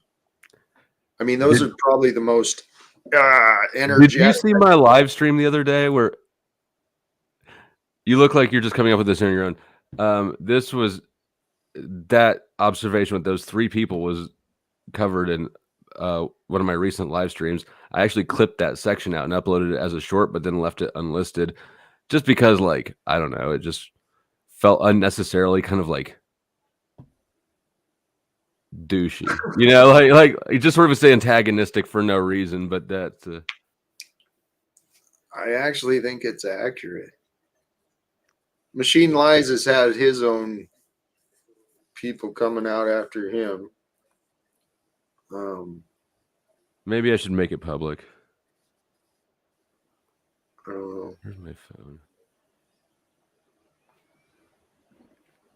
Yeah, I I just like the don't. pressure. I think I perform well under pressure. You know, and that's key for me. Especially certain people. I think a lot of people in my family have given me a hard time. I think that's why, because the thing that Punjabi people do a lot to their family members is that we constantly degrade each other. So it's just like, it's just like, and we don't really show a lot of affection.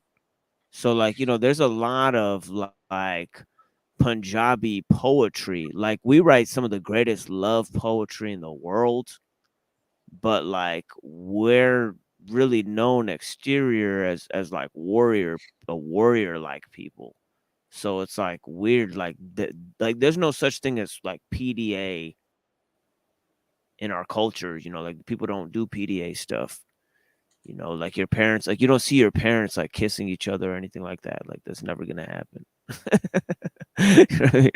Like like that's considered impolite. Like love is meant to be in private. So, but you get berated in public. So it's just like, so it's like a weird mix. You know what I mean? So I fit right. I feel like I'm at home. You guys start talking shit about me. I feel at home. I observed that. Let's see, last night on Venus's channel, we watched some of me and Tommy going at it, and you were there for it. And every now and then you jump in and go after somebody in the chat. And I was like, I really like Machine Lies' brand of hostility because it's like simultaneously super chill and hostile as fuck. It's a good juxtaposition. It's like salty and sweet. Yeah. Yeah, that's my favorite kind of food too, so it makes sense.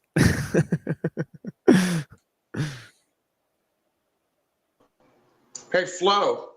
Oh, wow. 100%. Don't care. I give you everything I Hey, own. brother, Ian what's Smith's Nothing. going gas. on? You And own that's why he nothing. switched up the conversation. He knows exactly who told me, and that's why he made the comment that I should not tell people my private shit online, because he knows he sniffed gas and he knows who told me, and he doesn't lie about shit. How the fuck would I know he sniffs Sniffing gas? gas? Well, again, he knows who I know and what was said, and that's why he's tripping out. So for you to make a claim saying I'm not telling the truth, I put my everything I own. You own nothing. You never tell the truth. Sniffing What gas is is the point? That is it's what I such an want to know.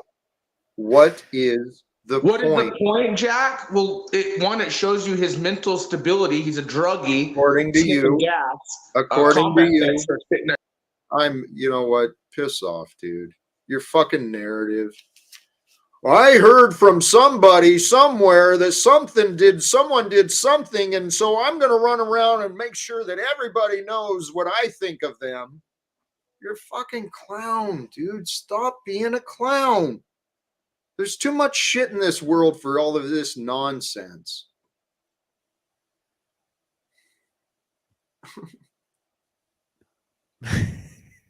Fascinating. Fucking fascinating. Yeah, I think the thing about I thought it was funny when Toilet Bowl Earth he was he said, because he doesn't like this Somali, I think he's like Somalian or Sudanese or something. But over there they chew like this cot, which is like this speed type of stuff. If you watch like I think that there was a movie with Tom Hanks where he got like kidnapped by some pirates, and these pirates were like chewing this stuff the whole time. And it's basically like speed, and they chew this material. And so he had he was like, oh, Machine Lies is chewing cot. And I thought that was a funny one, because cot is like, it's like an African type of drug. So like people in North Africa use it, but yeah, I just think that that's such a funny, like cot, or like you know, what was the thing that Snafu said? Sniffing paint. I find that hilarious. Like that's a funny like drug to like makeup that somebody does for sure. But yeah, I like the creativity that Snafu brings, you know, especially like you could tell that he's creative because he's making like these funny pictures, even though they're extremely inappropriate, like derogatory, you know what I'm saying? And I would never talk about an old lady like that. But yeah, bless you, brother Snafu. But yeah, you shouldn't be talking about you know, old because she could be old enough to be your mama, you know, for sure. But yeah, and probably has enough wisdom to act as a mother to you for sure. You know what I mean? Because you know, I heard that Venus was in a punk band, and yeah, I love that type of music, punk music. You know, that's one of my favorite types of music.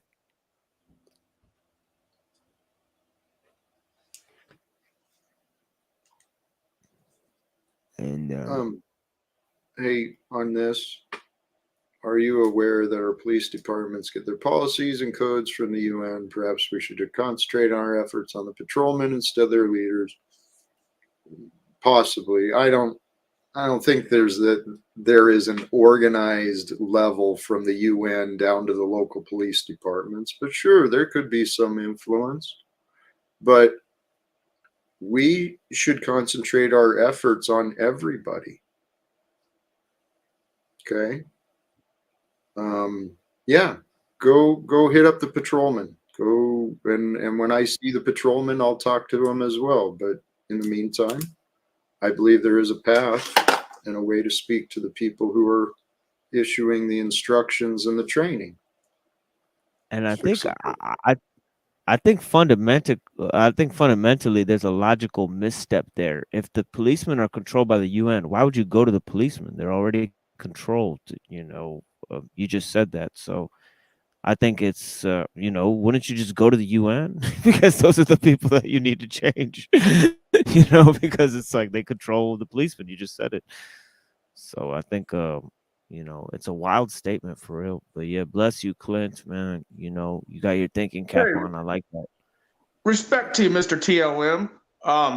Get Oh, bless this. you, man. The reason I go after granny panties like that is, do you know they're involved in PE stuff with Monograph, chaining kids on walls and pushing that shit? Hey, you gotta Monograph has tell me Well, no, about no, no, everything to do no, with no. You want fear. to talk? Fucking yeah, A. you gotta tell me about the monograph because I'm not even sure who that is. But yeah, once you explain it to me, I'm sure I wasn't either until I heard Snafu never shut up about him, and so then and now I'm subscribed to him.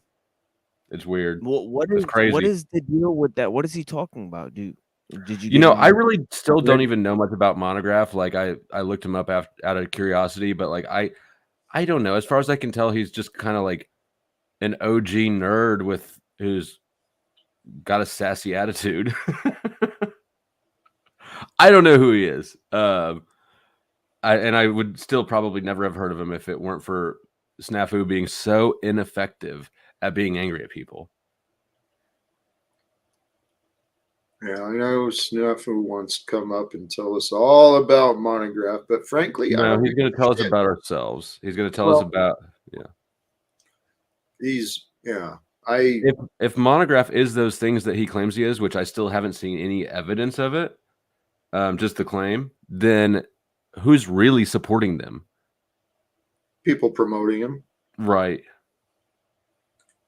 Snafu. Hey, Jack, can I send something to you to pull up on your screen?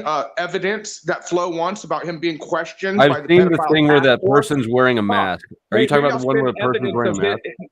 Jack, can I send evidence to you of Monograph, who Flo now is saying he supports, being questioned by the pedophile task force? I'm saying you support. No, let me send Actually, Jack yeah, some evidence. send it over. Put it No, backstage. I let want me to see send it. Jack some evidence because Snaps. you're full of If shit. it's and you're real, promoting then I want to pedophiles, see letting it. Tommy run around with the symbol, and then now you're fucking saying I sub to a pedophile, and I got evidence. And Mr. TML, Mr. Paul showed some of the stuff on his channel, and it made everyone cringe.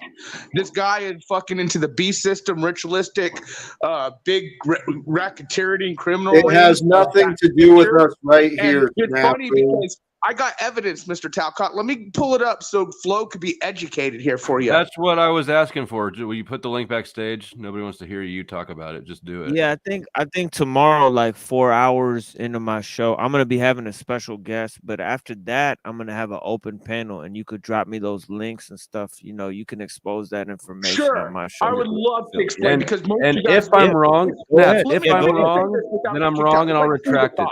This dude, you are a true to trick, cop. man. Most you got. He asked who was targeted first by Illumitami, saying who's he going to go to the house. And again, these people are connected more than you know. And everyone picked Benton and Paul Enslaved at first, right? The YouTubers they think of off the top of their head, right? And me and Moose were on the list. And of course, old Snafu was the answer. Some of them got it right because they pay attention to the optics, but most of you guys don't even pay attention to it. Flo's sitting here saying, I need evidence. Dude, Flo, if you actually looked into it, you would see people have disappeared. I'm not looking into everything. I've heard you say it about Tommy, and it's full of shit. He has been questioned by I've the heard you say about Tommy task force. based off his Okay. profile picture. You're full of shit. I had to take a break. I appreciate that. He's Snafu. I'm never going to look into anything Snafu says for the same reason that I don't worry about wolves when the boy cries. Exactly. I mean, yeah, part of the reason maybe I never have looked into him was just because of how crazy this has been promoted. Yeah. He's like a gatekeeper to truth, or like a stumbling block. Snafu. Everything that you do, Snafu, you're bad at. The opposite happens. You want to shut people down, you end up promoting them. You want to make hash oil, you blow the place up. Like, you're just bad at what you do, Snafu. Our egos get in the way. The human part of us it's a joker, it's a trickster, it's a clown. The human part of us is kind of a fool. That's not the human part of us. I don't have any part of me that looks like that. Don't you give me that fucking There might be something, but yeah, it's certainly not as apparent.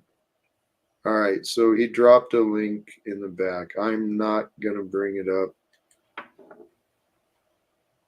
He's got a couple of links in the back, so I'm not going to do it on the show at this point. No, that's fine. I'm glad they're here. Very serious, and they are published by a what do you call it? A whistleblower for P Task Force. And So, again, Snap, why are you running around promoting them? Flo's going to double down and say I'm sub to it when the man presents children being harmed. Flo, you're a scumbag piece of shit. Snap, And all you I want to fucking show you something. act like shit Snap, going down shut your online. mouth. The Can you Pogo just mute experience him, is but leave him real. out? Flo, you're a sympathizer to pedophiles. Fuck off. You are a promoter of them. You just heard two of us, at least, saying the only reason we know who this person is because you run around everywhere that will have you and drop their names. You are advertising for them.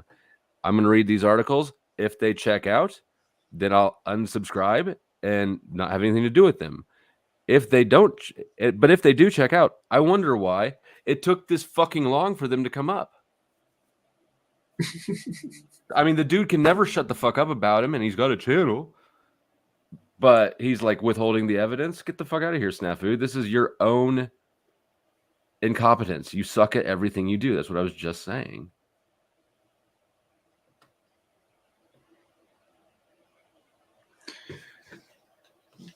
There's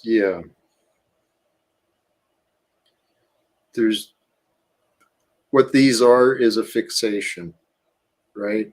Snafu's got his fixation on the concept of Pogo and the other labels.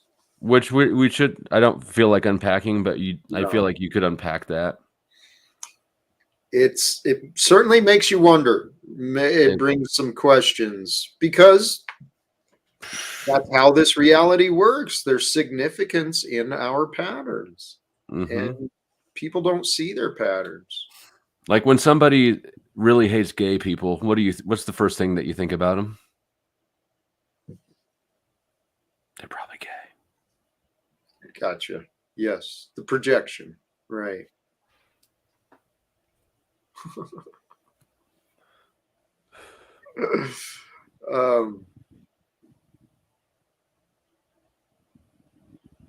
I know there's ways to communicate with people. I know there is. I've seen it done. I know human beings can communicate complicated ideas with each other. It does happen. Can it happen on these panels?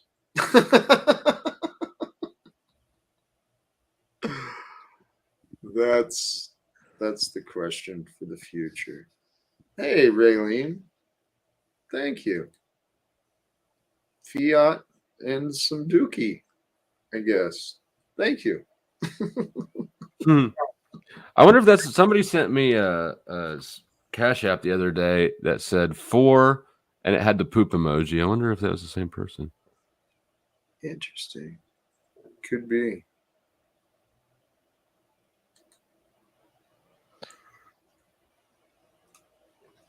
I think our only mental illness, well, there's many mental illnesses, aren't there?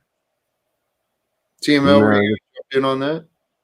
Oh yeah, I think it's fascinating stuff. I mean, the one thing you don't want to do outright is question their delusion. You know, so you don't want to burst their bubble right away. You I've kind been of have to doing work. things all wrong. Me Yeah, too. you kind of have to work within their delusion to a certain extent, because there's large parts that they accept on principle. Those things are going to be hard to go past, because they're relating things to because there's a nugget of truth behind what they're saying that can be worked with. But if you tell them that because crazy people don't actually know that they're crazy, that's part of the aspect of it. So if you tell them, hey, you know what you're saying is absolutely not real, well, they'll say, well, that's how could that be? So really, crazy people think they're getting saner. That's stage one of actually going crazy. you know um so that's part of it, I think. you, you know and I think ultimately through this median, as they say, to a certain extent the median is the message. And I've been trying to tell people that you know we talk differently on we talk differently on that's a great comment. You have to that in terms of in terms of talking to a child, you have to think like a child. Like you don't just talk to a child as if you would an adult. You kind of get on their level. And then that's another thing with um with an somebody who thinks they're an adult, who you can't talk to them like a child. But the thing is that ultimately how you talk to them also matters, because if you talk to somebody through a text message, and I was talking about this earlier on Benton's stream, that an anonymous live chat, for example, is a relatively new medium of communication. Anonymous live chat is a feature that's not been around so long. Like for text message, a text message embodies a certain form and connotation, and there's even certain abbreviations and stuff that are rudimentary for text messages at this point. Same with email. Email, you send an email, your email version of yourself is going to be different than your text message version of yourself. And it's because the form that you're using to communicate is leaving something there. You know, it's adding something onto what you're communicating, unfortunately. And the authenticity comes from avoiding what it's adding, you know, to that particular experience. It takes consideration and the intent to be considerate, though. To know, if I understood you right, the ability to allow people where they are to communicate where they're at takes some care and intention. Maybe I missed what you said, but sorry. No, because that's something that you know, care and intention, those are things that you can't emulate through the form of mediation, you know. So you can't emulate that through the live chat, you can't emulate that through the screen here, you know. It actually comes from a person. So those are the things that, you know, for example, you know, what can an AI not replicate? You know, well, those are the things we're gonna be left with, you know, like those are the real human things, you know what I mean? At the end of the day, there's gonna be that nugget, of like you said, you know, sincerity, that cannot be emulated through the use of machines. And it's like the machine is adding something, and certain people, they behave like the machine, you know, spamming the chat, you know, and type of spamming and looping, because that is the median. The median, that's how the median successfully wants incurs successful communication. If you just keep spamming the same thing over and over, well, that changes the way you think. The same way you're spamming in a live chat, it's going to translate into the way you think. You know, so you know, you're going to get stuck thinking the way you do in a live chat when you're not in a live chat. You know, you're going to be stuck with those limitations, you know, for the rest of the day, because it's affecting how you communicate. It is, you know. Hey, let me correct something. For sure, yeah. I've unsubbed from Monograph because of the links that Snafu dropped. So yeah. I hesitated to sub I'm not convinced that they're true. I mean, like, they still definitely could be false, but it's evidence that I had not seen before. So, with that said, I may have been wrong. Snafu's still ineffective at everything he does, but I have unsubscribed from them. So. You know, that's a sign. Good for you and others. Be willing to look into things that's offered. Be willing to consider what is being offered and why it's being offered. And, you know, go from there. And these devices, yeah, people hide. You know, it serves a tool, and if people want to communicate with others, they will. If they want to just present a character for themselves and keep themselves entertained and distracted, that's what they'll do. Speaking of, I feel like shutting it down. It's been a couple hours already. I'm feeling content and complete. I know Steve's going to be streaming in a couple hours, I think, an hour and a half maybe. Flo, you got anything going later? Who knows? Nothing's planned at the moment. I promised my daughter we'd go get something to drink, so that's the only thing that's planned so far. Good for you. Fucking Tommy. Hey, did you find those receipts, Tommy? No, of course not. Am I? And what? No, it has nothing to do with you. It's me and Tommy. Tommy, yeah, he just claimed to have receipts for something that I don't think existed, and then later on a different panel, he claimed to have found the receipts, but he refused to show them, and now he's just angry because he's gotten called on his bluff twice. That's why I don't bluff.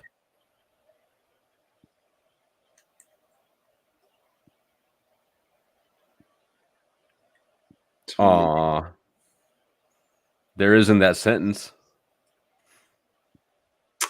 See, and exactly. And this is where Tommy's lying to himself.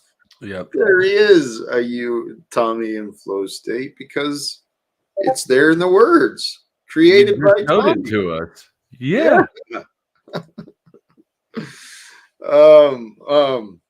Yeah, that's right. So I guess Tommy's streaming later too. I don't know what that means, that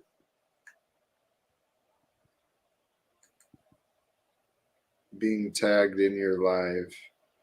I'm sure that's not. I'm sure nobody cares. no. Why haven't you tagged me so that you could show the receipts, Tommy?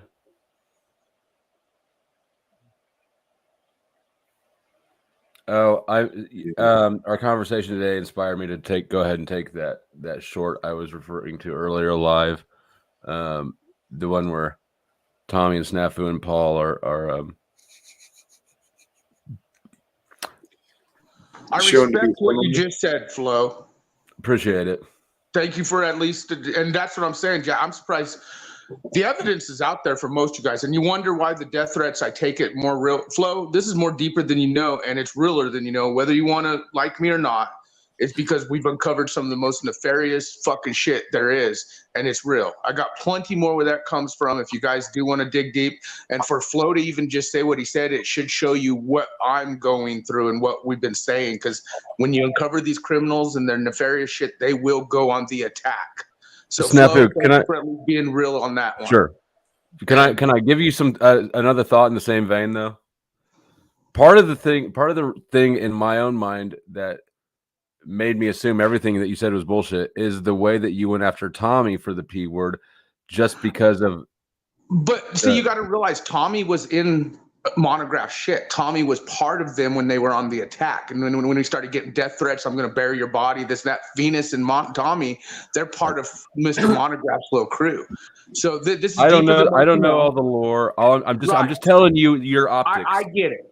I get it. I'm just glad you took the time to read what I read, and I hope Jack and you guys do. And the evidence is out there. They always stand against traitors, criminals, frauds, and pedos online. Anyways, thank you, Flo, for at least recognizing what you read. And there's plenty more evidence out there if you need. Anyways, Jack, I recommend you read them too. And honestly, you should just show everyone, really. But speaking for the innocent children, there you go. But anyways, yeah, thank you, Flo. That's all I got to say for at least recognizing what I sent you. Gotcha.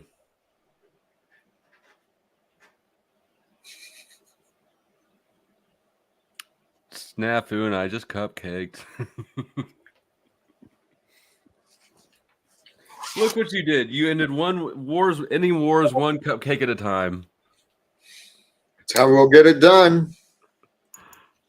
Welcome, Goblin. Hey, what's going on, Jack? I had to come bring some facts to you real quick. I usually don't invest this kind of time with you, Flow State, but I will tell you. What you received was a news article, right? That was one of them, yes. Okay. Now, I'm not discrediting what Snafu is saying at all. I believe he is absolutely correct. That's my opinion. But I do want to point this out to you. When you go and you scroll back through that news article and you look on the very bottom, it's going to have a letter on it. One letter, okay? Okay. That should tell you that is a psyop. You know, a non-letter.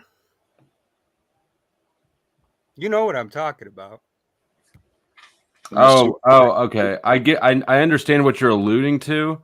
I didn't read all the way down the article. I actually read. Like I said, I'm not discrediting what Snafu said, but I do want you to realize that letter is on that article. I appreciate it. I'll take a closer look. Y'all have a good one. Yep, you too.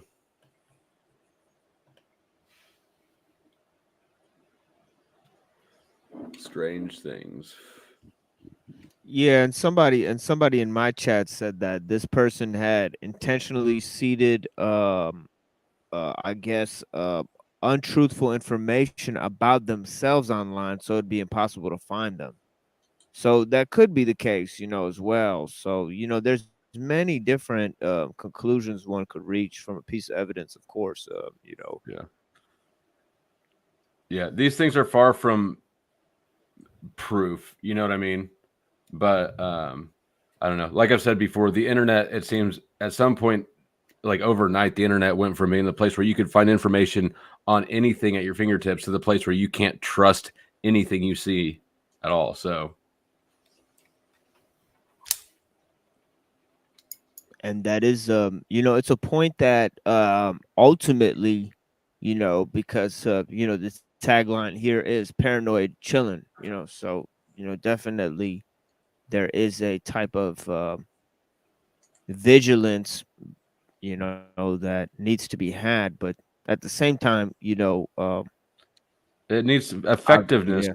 The outcome needs to be kept in mind. And if your tactics are not supportive of the conclusion you want, then what the fuck are you doing?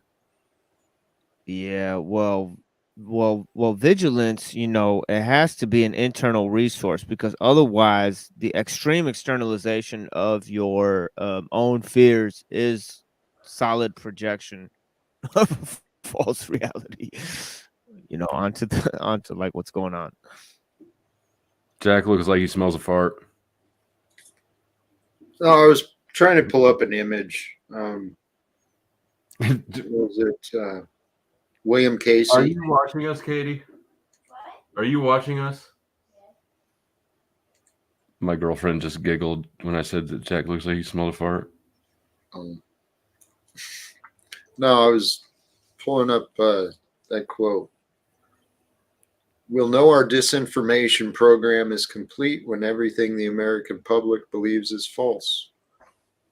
The best way to convince the American public to believe in falseness is to confuse them. Give them a bunch of contradictions, give them a bunch of opposing experts and authority, and then tell them it's too complicated. Trust the experts, trust the plan. It's all coming together. We've got you. Just cast your vote.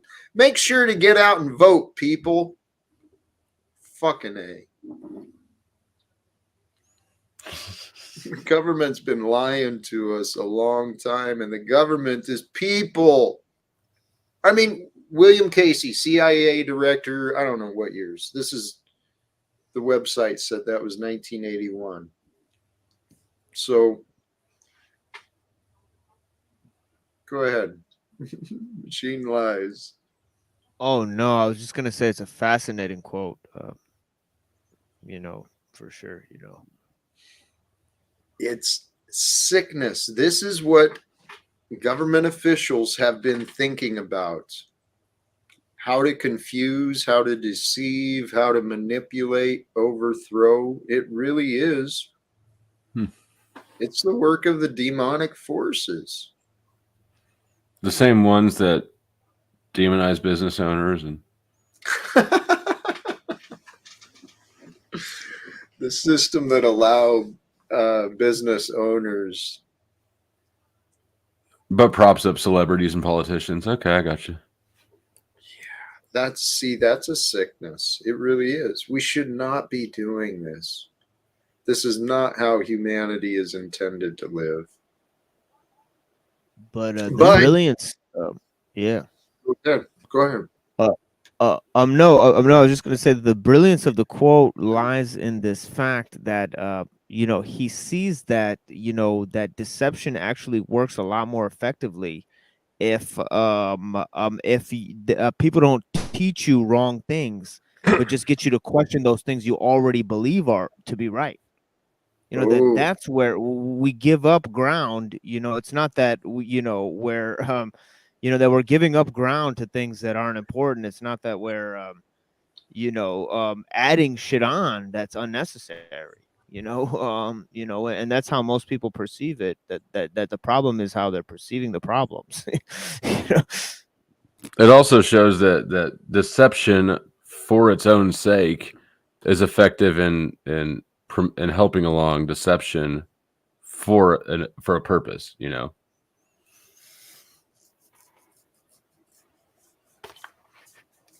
I'm not sure I followed that, but I get what you're saying. Yes.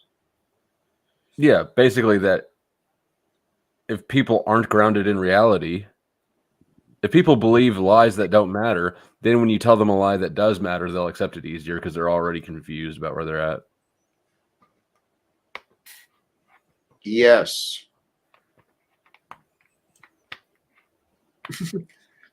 Starting with children. Kind of like how they tell us that these vegetables are bad for us. Dude, what the hell? And you're drinking that orange chemical soup? I know, I'm a nightmare. And I'm sitting in this Wi-Fi bubble, you know, with my Holy cows. Yes, this is But the good. it's all in God's hands. I trust God.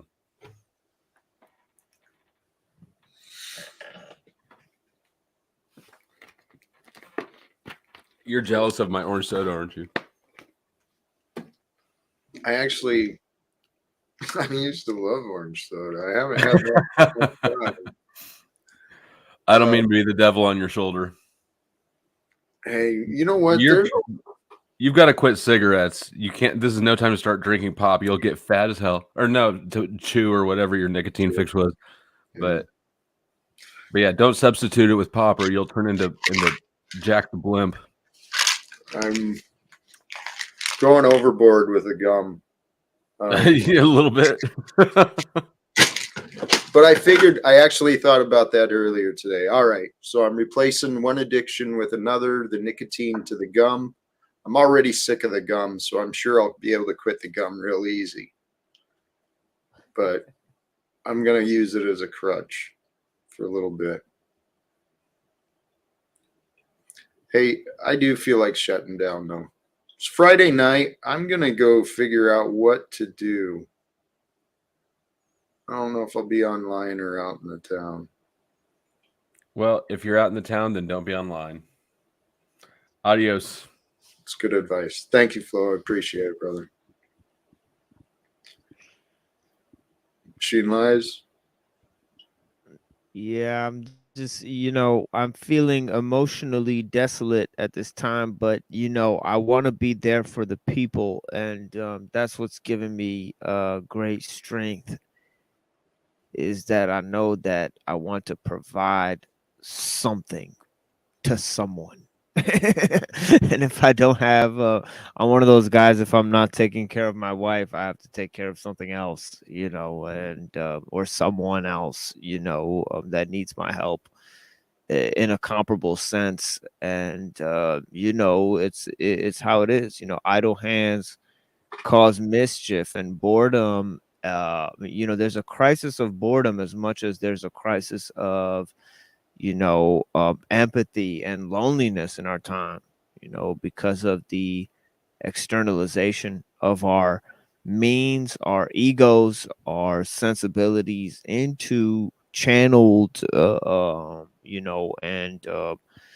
truncated forms of, existence that don't translate to a lived experience, a wholesome experience, learn what is real through what we see. And yeah, man, bless you guys. Thank you. Don't behave like a machine. Amen. Much love, brother. Respect. Blessings, Jack. Thank you. I'm going to do some final words and then wrap this up. Brothers and sisters, all those who did join the panel, particularly in the chat, tuning in, viewing at a later time. Thank you to all who join, who do share their time, attention in this crazy journey of life. I know there's a lot of options. There's a lot of things for your time, your energy, your purpose. Thank you. Thank you for finding some worthiness to share with me. Even if it was just for something to complain about. But, what Machine Lies was just talking about there is really easy to feel alone in this world. It's really easy to get caught up in the all the craziness the world is bringing, all the lies, all the anger, all the problems. There's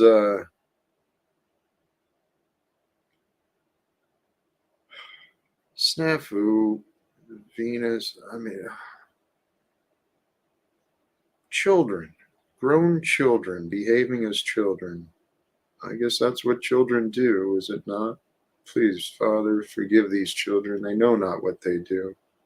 Please allow their minds to open, their hearts to soften and strengthen, so that we can do more. Brothers and sisters, for the future I see in the world for us, and I'm going to part ways with this. The future that is available for us all, it's filled with compassion. It's filled with opportunities to share higher moral standards, growing the morality that's available, the obligation to help ensure no harm is done. And brothers and sisters, there's a lot of harm going on in this world right now between the famines, the wars, the incarceration, the human trafficking, the child abuse. There is addictions, there's poverties, there is so much sickness in this world.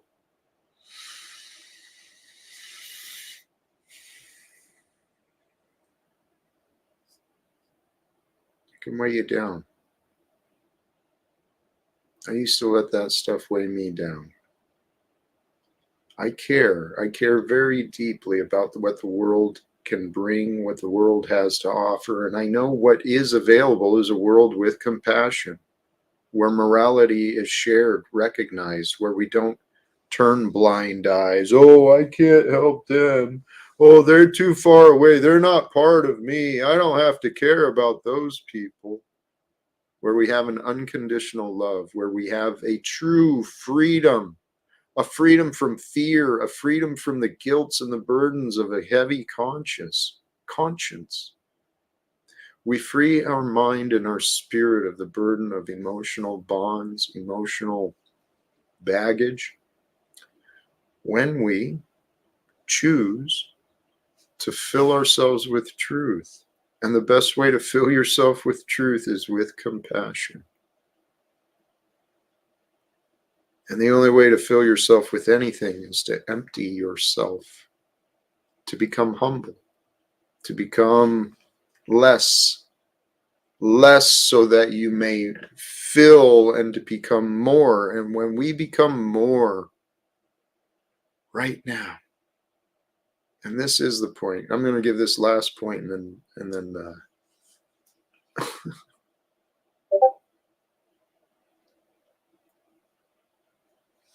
hey, if this is for me, feel free. You know what? You and Snafu can take your damn drama somewhere else. I hope that, you know what? I don't mean to assume. I'm walking into nonsense. Stupid egoic games of it. No one really gives a shit about what's really going on. Holy cow. So compassion, morality, unconditional love, when we start sharing those, carrying those, becoming those things, compassionate, moral, loving, kind, free, when we become those things, guess what? The world will be better. Arpol, thank you very much. Please check out some of the other YouTube creators. There are plenty of options. And if you don't find joy here, go find joy somewhere else. If you don't find joy somewhere else, go create it. The world needs more joy, not more bitterness, not more complaints. Thank you again for joining. Till next time, choose love, peace for everyone, and live without fear. Choose love, and God bless us all.